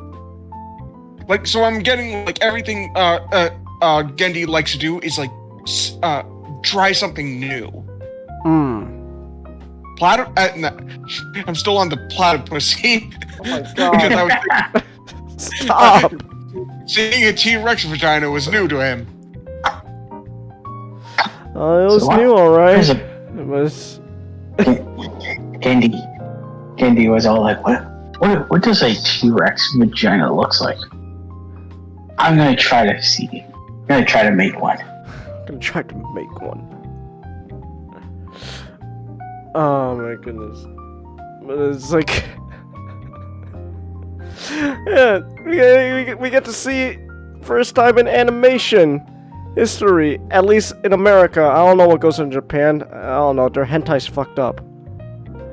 It's just, we got to see a dinosaur vag animated to laying an egg. But we can't animate the actual, the two T-Rexes doing it. That's, that's where we draw the line, apparently. It's like, we can show laying the eggs, but doing the actual, deed, that's just hentai. And we're not about that. That will get the show stuck with an X rating. Or in modern day, it's an NC-17. Yeah. So there's that. I don't know. Like, I don't want to tell too much though about season 2 though, Nick, because there is a bunch of stuff though that I do think like people do need to see just for themselves. I feel like I'm not doing the Viking episode, the village episode justice. Like that's just. That like we are not. Like, it is. Yeah, that's just something you have to see yourself. So, but like overall, though, like again, like season 2, it has it's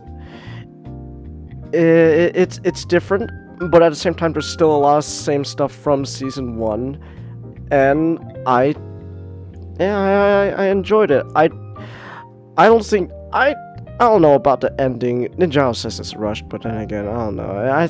I'm fine with how it was. At least the idea of it, the idea, the Mr. Flame Viking Demon guy is just like, oh, I've done it. I've gotten my revenge. Oh shit, there's a demon pulling me back now to hell. Ah, damn. Maybe this wasn't worth it. But then, but then at the final moments of the episode. So he's bacon. And still, Mira is ride or die for She's him. ride or die for him. Literally. In his last moments. Wow. It will be simultaneously the most pleasurable and most painful experiences. Wow, I'm surprised Pinhead isn't there. He's got so much. He's got so much joys to show him. Have I ever seen hentai, Chelsea? I'm not answering that question. Why are you even asking that question? I would like to see Pinhead in that art style. In Gendy's art style, that'd be something. Gendy Tartakovsky's Hellraiser. That'd be something. It's just like I don't care. I want to see him in that art style. I don't really care if if you try to make Pinhead like the movies. Just make Pinhead into Aku or something. He's sitting around in hell getting bored. Just all of a sudden he's like what's that? There's a horny guy over there using the box. It's time for work, gentlemen. Come, bring your toys. Gentlemen, it's time. Chelsea, what? Stop asking me about hentai. My God. Chelsea, I'm not answering that question. Chelsea is very insecure. Won't give up without an answer. Oh my God. You don't give up. You don't ask Changus if he's seen hentai. You ask Changus if he's seen Sentai. Well, if we're talking about Sentai, then yes, my favorite Sentai is Kyoryuger.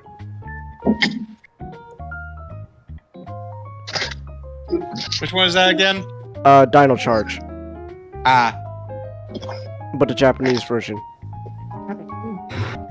When I said Chelsea was domesticated, it's an inside joke for those who heard me. man, not fan of the season, but man, I still really like that theme. Dino Charge. Dino Charge!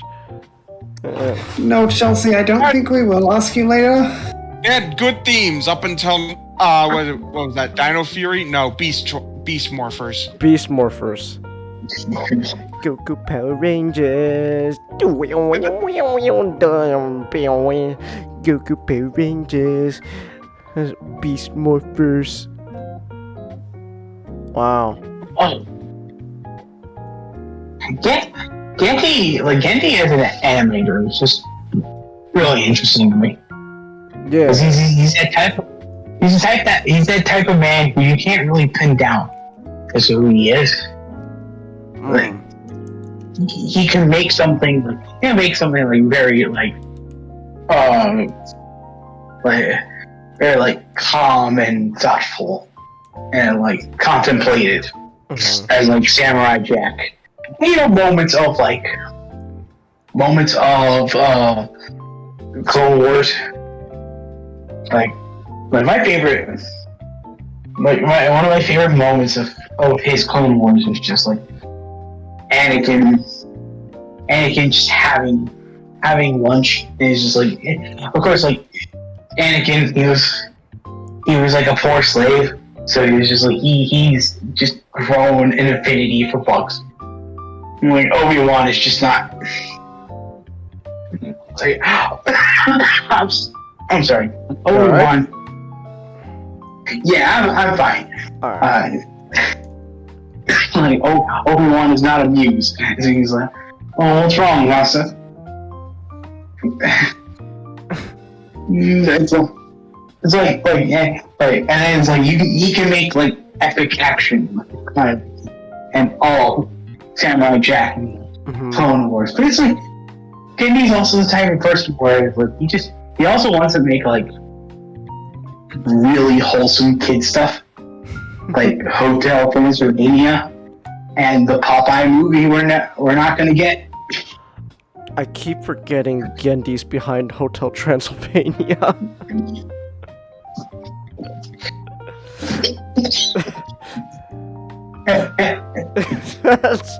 that's one thing that never comes to my mind when I think of what's associated with Gendy. It's like, just remember, I always have to remind it, oh yeah, Hotel Transylvania is Gendy's baby as well.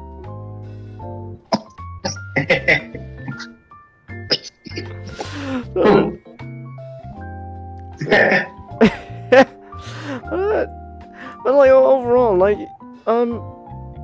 yeah, just I Primal is just one of those shows where Gendy just wanted to, just show what he's made of, and you know what? I'm all for it. I liked what I saw. I'm happy, and I'm not gonna say like I'm gonna clamor for a season 3. If a season 3 ever happens, then yeah, I'm watching, of course. But like if there's no season 3, this definitely felt like they didn't have any plans for a third season. But like if for some reason, they're like, Gendy, you could do a third season of Primal, I was like, yeah, I'll watch it. But other than that, like I overall just I'm happy with how the show turned out, and just Chelsea, why are you asking SGD if you watch his hentai?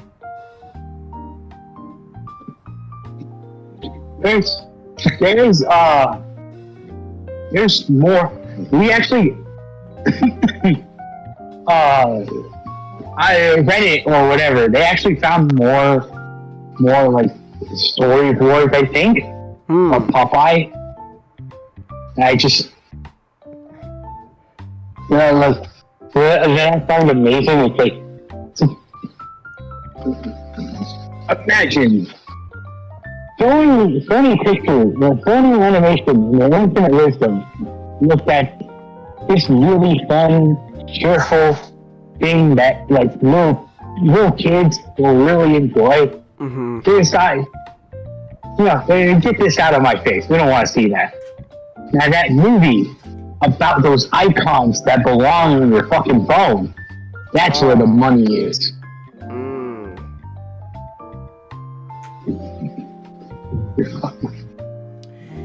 God. What genius. I want to know who's the brilliant man behind such a decision. I want to shake his hand so badly. Thank you, sir, so much for giving us the Emoji Movie.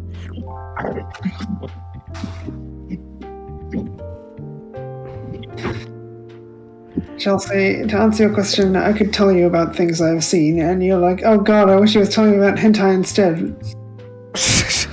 I've seen things, Chelsea, and it is not hentai, but you probably wish it was. Chelsea, SGD has seen things that turn you white.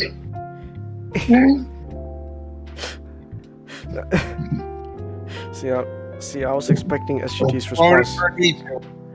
I was expecting SGD's response to say, just pretty much be, it's called hentai, Chelsea, and it's art.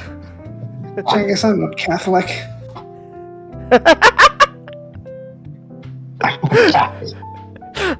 I'm a Catholic. I'm not Catholic, Cengiz. Oh, I thought you said you were. I was like, okay.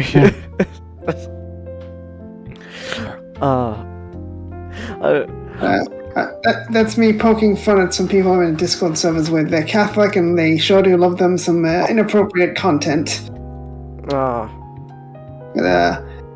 Which means they're good Catholics, which is not a positive phrase. Good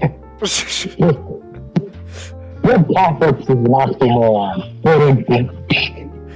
By good Catholics, I mean they're hypocritical. You can't really be you can't be not hypocritical and be a Catholic, really. I'm Catholic. Oh, but I'm the good ones. Oh.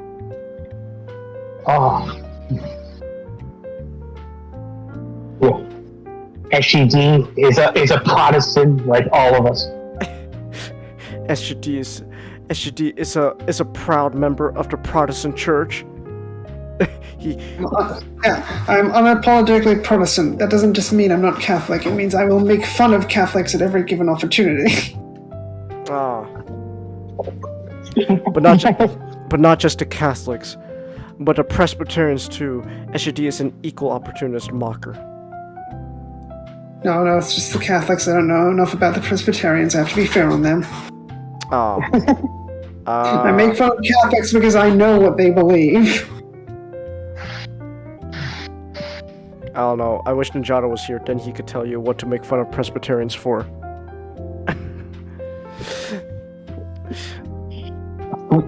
What's going on, anime guy? I think we're about ready to wrap up the show. I've said all I need to say about Primal. Nick, any last words about Primal? Go check it out. Go check it out. Alright, so where's my mouse cursor? I got this new mouse cursor that runs on a battery that you have to charge instead of replacing. But one of the things is that the mouse cursor will automatically turn off if it's not in use for a while. But the thing is it'll turn off after 5 minutes of not being used. So during this whole talk I have to remember, I have to wake up my mouse by pretty much like tapping on it or shaking it, and then it'll wake it up. So yeah, so there's that. Did I hear Catholic bashing? Can I join? No, anyway, guy. See, we make fun. See, we make fun of all people. We're equal opportunists. So, besides being, just solely being like, oh man, I want to bash on the Catholics. Oh, that just seems kind of like, oh, all right, you're a one-trick pony. Well, I bash on I back on the Catholics because that was just what I do as a leader. Chungus, we don't make fun of them as jokes. We make fun of them because they deserve it. Like Martin Luther didn't nail his grievances on the door for me not to have a grievance. Catholics.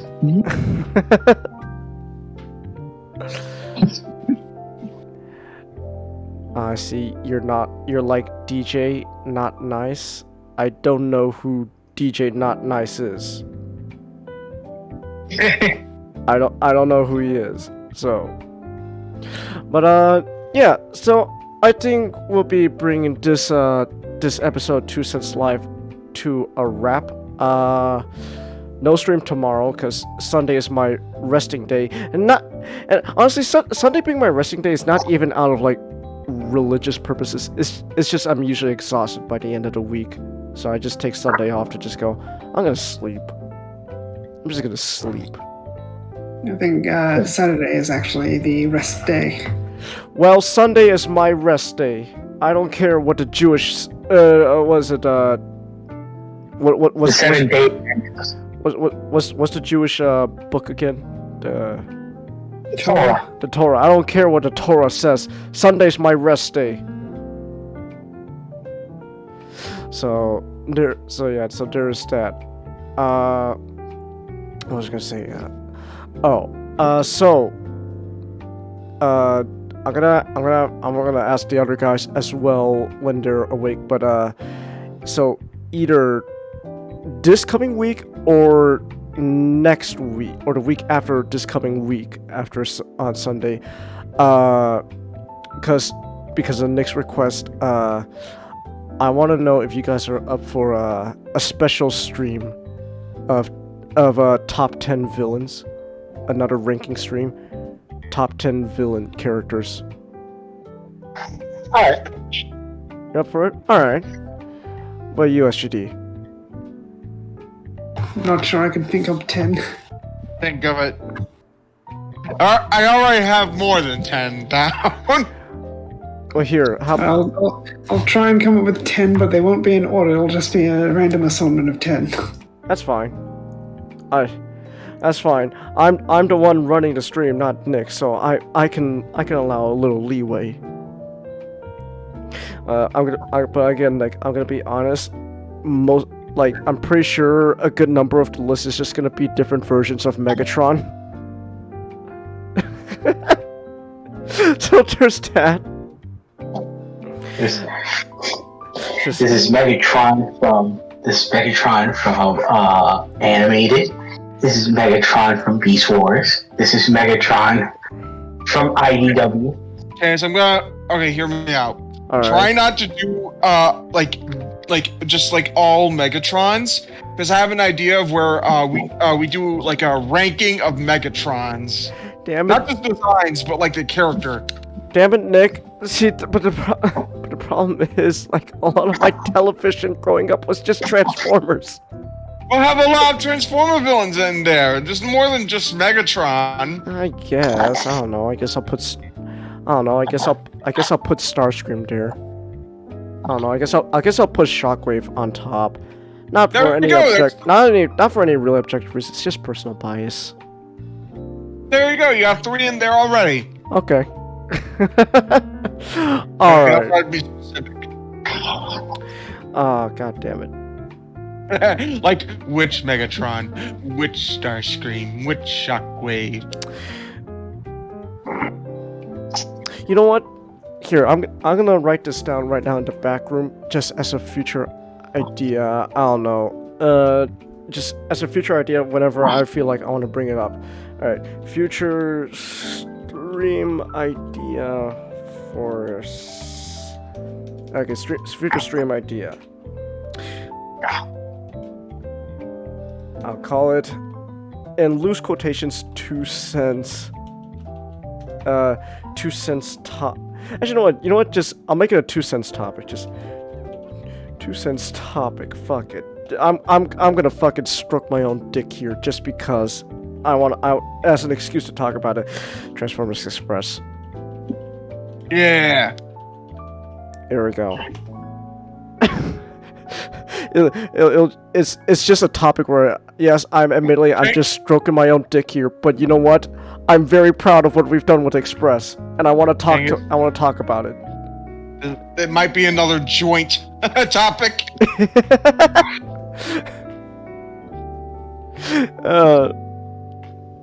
Yeah, nah, I don't care if I'm stroking my own ego there. I am admittedly proud of what we've done with Express. I want to talk about it sometime in the future. So, yeah, there we go, and I pinned it. Alright. Okay, so... Genghis talked to his eggplant. Yes, Chelsea. See, every day in the morning when I wake up, I look down and I go, why can't you be bigger? Why does you have to be Asian? Genius, cursing the round, cursing. No, that's not right. Genius, cursing the slantness of his eyes. Yeah. Damn it! Why couldn't I have comics jeans?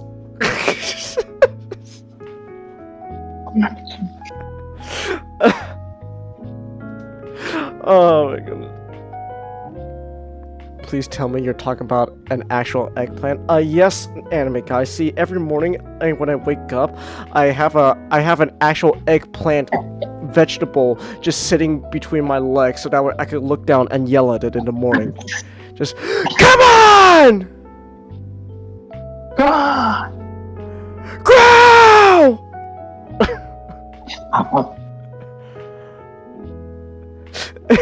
That's see there's a secret to having a good time in bed with your girl. If you're ever feeling down, just yell at it. Just yell at it. Come on! Bigger! Come on! Alright. You see, oh no, Chelsea, I didn't mean for you to laugh falling off your bed. Oh, I'm sorry. Okay. Alright, but yeah, that's a future 2 cents topic. Actually, you know what? Fuck it. I'm just gonna make that the next 2 cents topic whenever we do 2 cents live next time. Fuck it. I'm just gonna talk about Transformers Express. I can. I want to. And I'm sure Nick wants to too. Yes. Alright. So, that's our plan. Okay, so with that said, then I think we could call this show to a wrap. We have actually surprisingly managed to wrap this up before midnight my time, Nick. It's crazy. I know. Usually we go longer. Alright. But anyways, so thank you everyone who came to the stream. And yeah, and until then, I'll see you everyone next week, Monday, for more streams. So until then, good night!